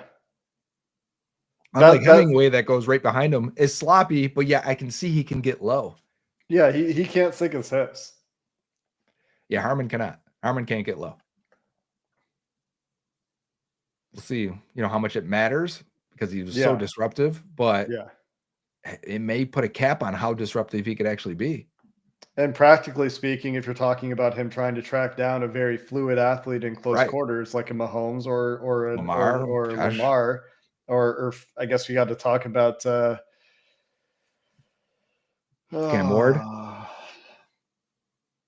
Yeah, I guess. No, I was thinking of the Washington quarterback. Oh, Jaden Daniels. I was thinking you were going to say like, Browns get Cam Ward. Yeah, if you don't pick up the towel, just leave it. Just go. We want to see athletes. I don't care if you grab the towel.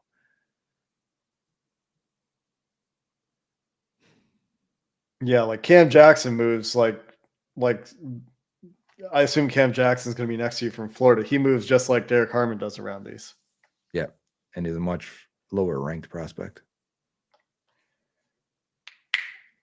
Harmon, I think is deceptively athletic, to be honest. Like he doesn't. I agree with you. Like he doesn't look athletic, but I think he's perhaps more functionally athletic than Yeah. it appears. Because like his 40s to me, like his 10 yards didn't look good to me, And then he still was and able then to. it's like 174, which is pretty good, Yeah. or 177, whatever. Like it's not great, but it's pretty good. There Pigs. are guys like that every year, though, where you can't get a full grasp of. Like, he tested athletic. I don't always see it. And then sometimes those guys end up good. Oh, Peggy's is all over the place, isn't he? Piggy's still falling. Like, Yeah, he that's has like stiff. tied for fifth. Is it stiff? Falling like that? Yeah. I mean, It looks like his feet are just coming out from under him. I know what you're saying. Okay. I would say that's still a lack of being able to get the job done. I don't care if it's your Yeah. feet, if it's your lower body. Well, I wonder if it is like somebody mentioned a cleat thing. Yeah. It could just be a mobility thing. You got Justice Mosqueda out here talking about Shamar Stewart as a top 5 player. Oh, good God. He lost what, 15 pounds and had a 40-inch vert. Really bad for James Pierce. So Yeah. What if Pierce like completely bombs the whole thing? Like we got to see the whole picture, right? Let's not overreact on one test. Yeah, they're jumping For anyone. first. But if Pierce bombs the whole thing, maybe that lends to the concerns people have. Brian Baldinger calling this Harmon hoop run smooth. Let's watch this again. Maybe this angle helps.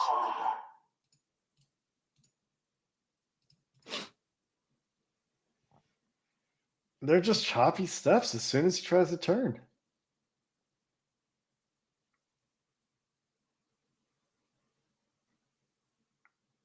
I like the first one there. Like he seems to He get down stumbles and get out of that. it. He does for sure. And then going around the second one is They're very choppy, but choppy. he is tight to the hoop. If And that he's still covering ground too. yeah, and he's going again. He might be just be a sneaky athlete, and maybe he's aware of his stiffness, and so he takes choppier steps to make sure he doesn't fall. But he's not Like right here. This is what I'm talking about. this whole angle here, super choppy, but yet he doesn't lose any depth from the hoop. He does right here. Just this one step trying to pick this up. Oh, I see. Yeah.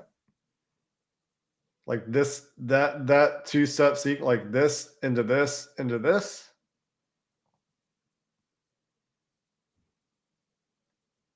I don't like when it's an actual hoop because then you can't step on it. A lot of fields, especially. Like this looks way better this way. Yeah. Yeah, he actually bent down on that, and he lost a little bit of depth there, but maybe he has one side. I mean, very common to have one side that's different than the other. Maybe it's his left side. Because again, here, peg leg Harmon. That's definitely has like the acceleration though that you want to see. Just doesn't. I don't know about smooth. I didn't know you guys were live. Someone else said, "Hey, we tweeted about it multiple times." Did I? I don't know if I retweeted your tweet. I appreciate you here though, and I did send out a tweet. I'll tweet now that we're almost done. Yeah, that's what I was gonna say. Around 5. Oh, it's 4:59. I guess I better. I shouldn't tweet. Yeah. So this is another person saying it's fluid and smooth. Like I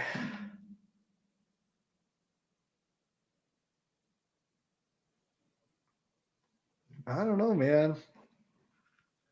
Shamar Stewart, 131 broad. Tyleik Williams is up for me right now. That means I just missed him. Oh no, he's up for me now. Somehow my timing and your timing keep weird. Yeah.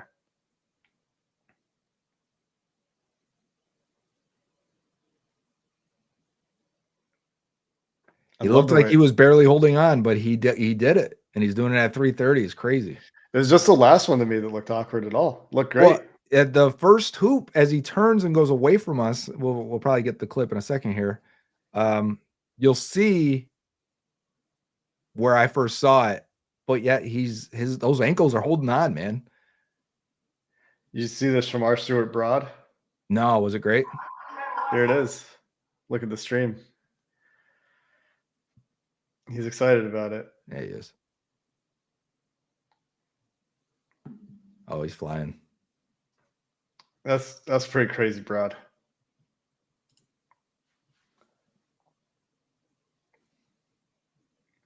Shamar Stewart is either going to work out and be like, great.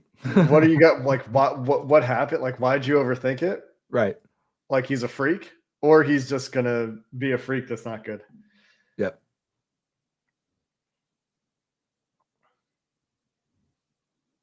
I mean, those are that's freak numbers at 267 for sure.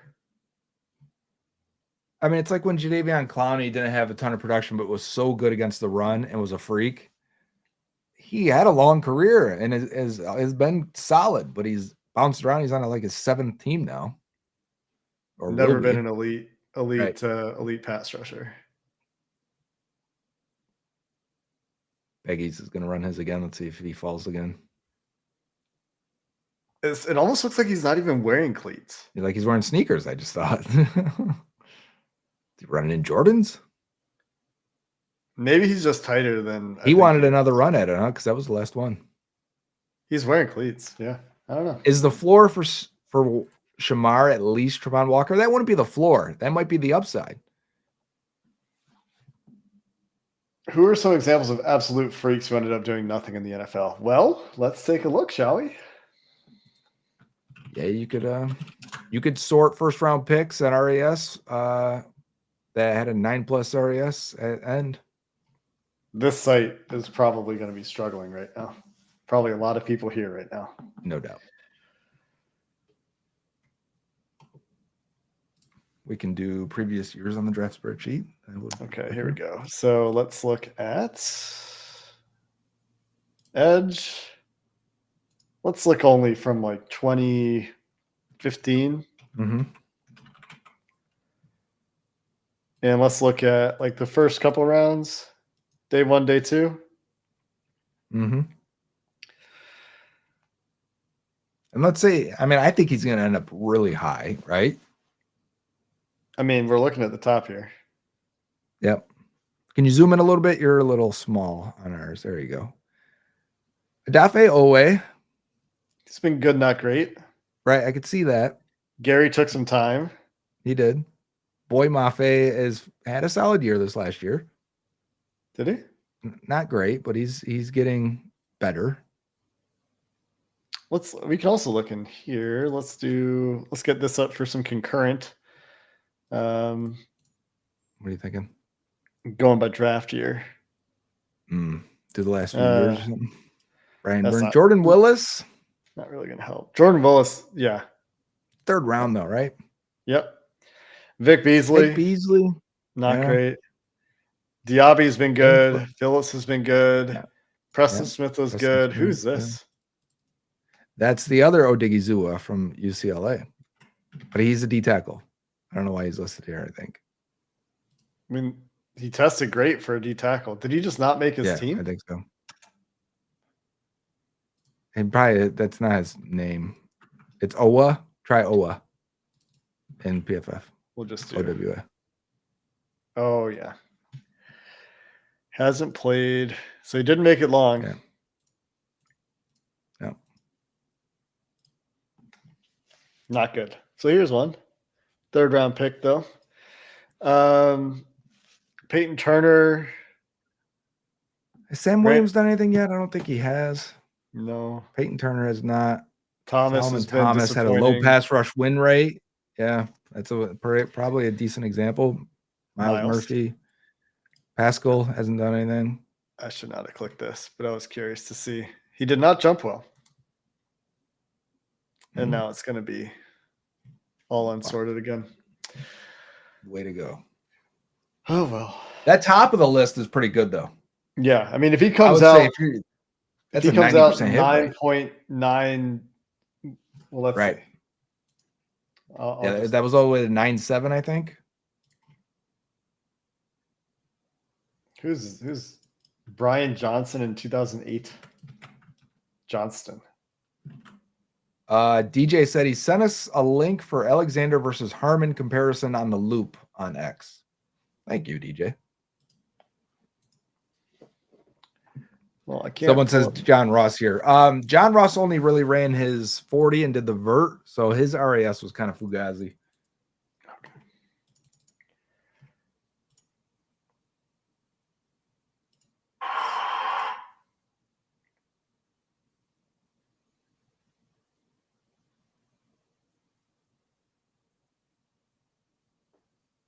Good ankle bend there.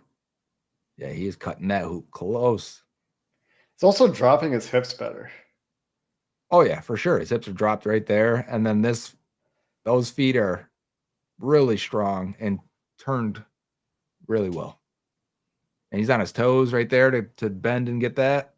That was a bit of an overextended step, but it was again. I saw the way his back foot snapped out of the ground. Yeah, that less was in weird control on that. there. Yep.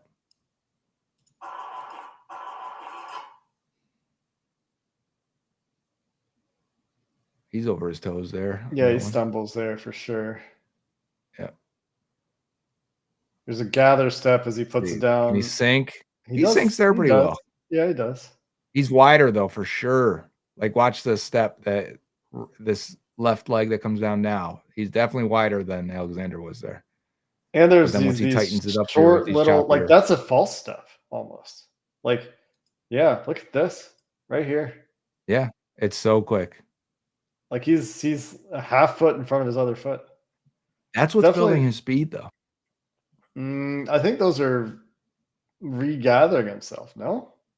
Yeah, but it's also, if you've ever tried to run this, your whole feeling is that you're going to fall off the side, right? And so that little choppy, almost gallop step is what is allowing him to maintain his speed and actually build it. Whereas Alexander's covering maybe more ground, but he's holding on. Like he probably feels like he's going to tip over more than Harmon does. Harmon's protecting himself from falling over. Definitely looks more controlled. Like it. Let's see how he finishes here.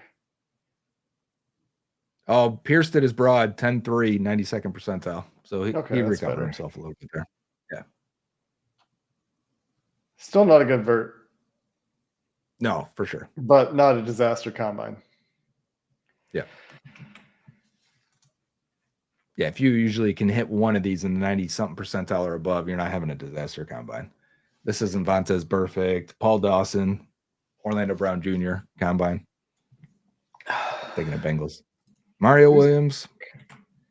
Kyle Vander Esch. Vanden Bosch. Oh, Vanden Bosch. This is 2001. Right. Javon Curse, awesome. Yep. The other Brian Thomas from 2002, a long time ago. So keep it moving. Yeah.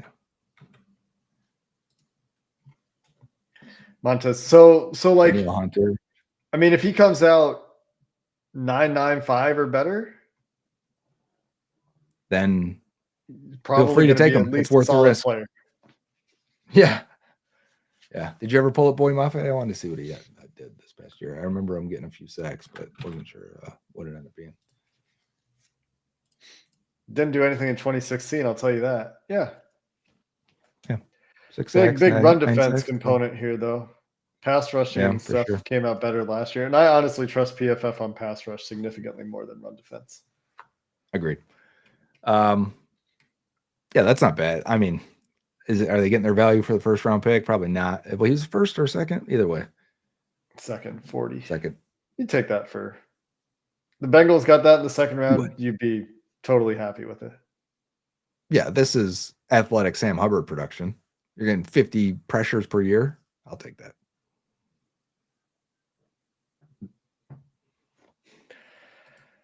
What else is happening on these Twitter streets? Only 7 broad jumps longer than 10-11 in the mock draftable database since 2000, according to Ben Solik. 10-yard splits for DTs. Yeah. Harmon, CJ West, Darius Alexander, and we didn't get a run from. Did we get broads for the D tackles? No, I think they said there's a pretty strong correlation there. What's more important on the correlations? Yeah, for D tackles, their jumps were important. Who's had those? Is that Tej? Tej had them. There was also Oh God, I can't remember his name now. He used to work for PFF and then left a while ago. Quarterback, running back, wide receiver, tight end, offensive tackle, interior offensive line, full article.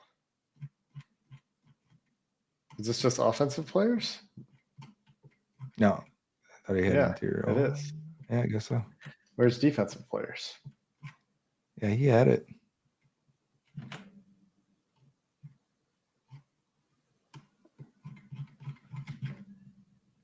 Offensive positions. Where's the defensive position thread? Don't have it? Thought he did.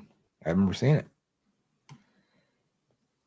Who Anybody know? Guy with glasses and blonde hair, though, is the other guy who had it. Can you remember Kevin Cole?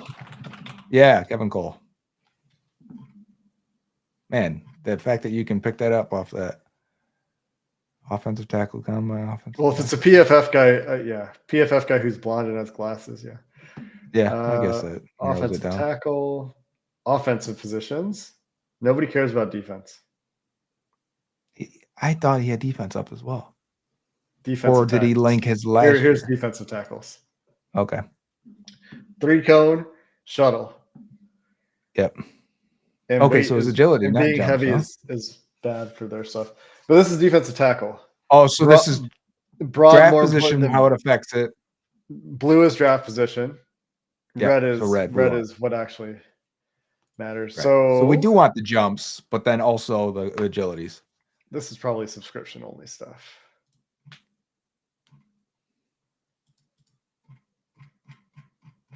Yeah, Joseph Osai was a good prospect and should have been developed. PFF did it too. I'm gonna die on that hill. And I still think there's a good chance Joseph Osai's 25, 26, 27 years in the NFL are much better than what he gave the Bengals.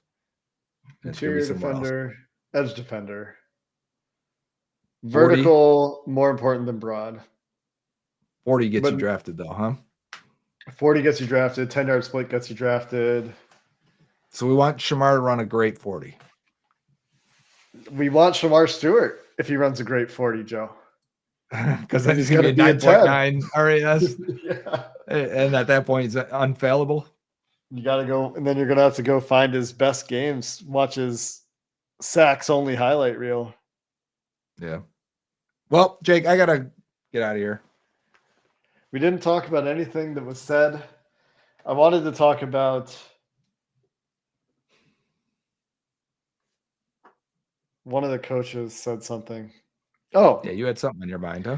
Do you have 3 minutes? Yeah, of course. Or do you want to go? You can go if you want. You're fine. No. Dan Pitcher sounded to me like you'd really like to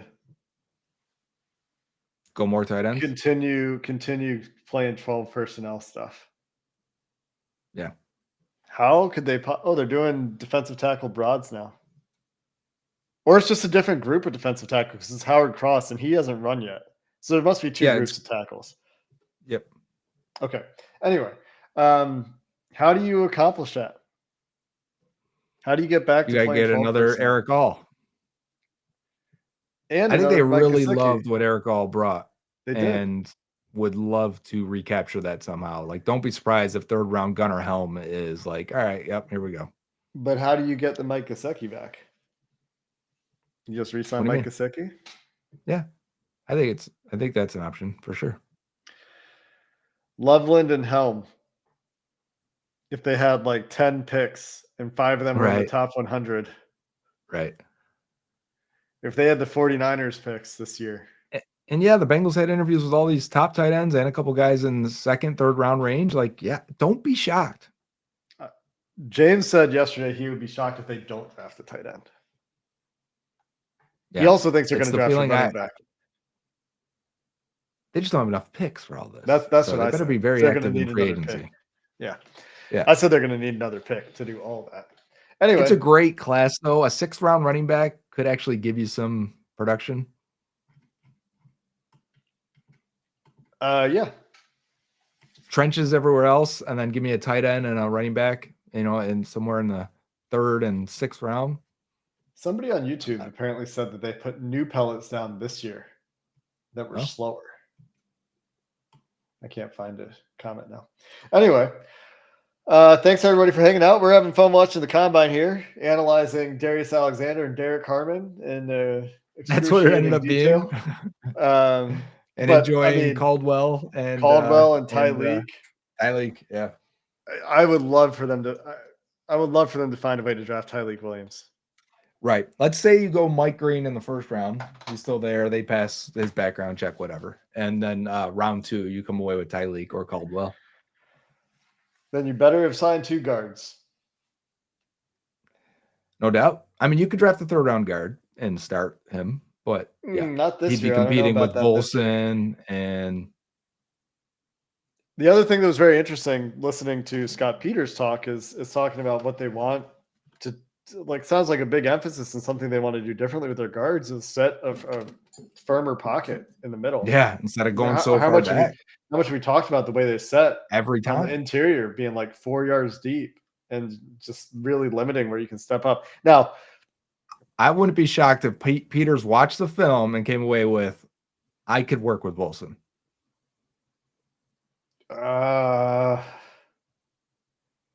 Because I mean, I'm sure he thinks I think the that pocket can be firmer. But there's still just the athletic limitations that you just can't get around with him. For sure. Like, but if he's your 5th lineman in a good offensive functioning O-line, you can do much worse than that, I think. And I don't want to even defend Volson, but I don't think he's as bad as he looked at times.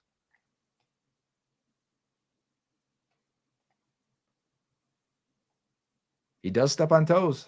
I've been championing that shit forever. I am confident that Peters can get Volson to be better, but the Wyatt Teller reclamation project is not possible for Volson due to athletic limitations. So, agreed. Like the percent better he can get. I mean, he even said this. Like he's talking about with NFL players, you're hoping to get him 10% better. With college players, you're hoping to get him 80% better. Yeah. Because there's only so much room for improvement. So is 10% worth it for Volson? Not sure if he's competing with Tate Ratledge, 3rd round pick, and Volson beats him because he's 10% better this year, I wouldn't be shocked at that. But I just would like, and they probably showed it this year by benching Volson and put him forward in. I would like them to, if at some point that 3rd round pick is better, get him in there.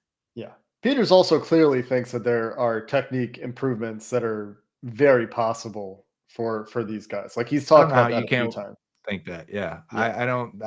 Any O-line that watches them wonders what the technique was being taught, I think. Yeah. Duncan Nightingale, as we're starting to close out here, guys. So thanks to everybody who's hung out. Not sure if you saw Max Chadwick break down the Bengal situation, how they can pay guys.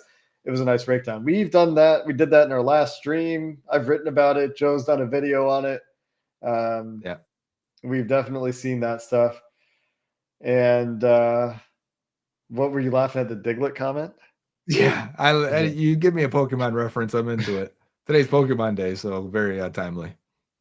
Is it really? It is. Today's the day that Red and Blue came out. They announced apparently, or somebody, I saw some news about the Arceus or Pokemon Legends Z to A to Z. Yeah, that's the next one. Did you play the Arceus one? I did. I liked Arceus. It was cool game. Yeah, it was different. It was just enough different for me to enjoy it again. I never finished it, but I never caught them all, because that's the goal at the end. I didn't get that far. I've only done that in 2 games. The original Red and Blue, and I did it in Red and Blue. Whatever the most recent one is. I think I'm at like 140 or something in Blue, and I just never went past that. I did all the trades with my neighbor, and we did all that. Anyway, thanks everybody for hanging out. Always fun. When do you think we're going to do our next one, Joe? We could try for next week. I am off Tuesday, Wednesday, Thursday next week. And we got I'm also on days. Yeah. Franchise deadline is Tuesday next week, and then we're a week away from free agency. No doubt. We're about due to have you on Locked On Bengals to talk about some free agency That's right. plans. Yeah, and just set the stage for off season. We should do And that for sure. boy, does it feel hard this year compared to last year to come up with a plan. It does, until they sign Higgins and you know that Chase is imminent and that they still have, 30 million to spend in free agency. Then I'm going to be like, Yeah. you know what? All right, let's go. All right. Yep. Thanks, everybody. See you later. Ending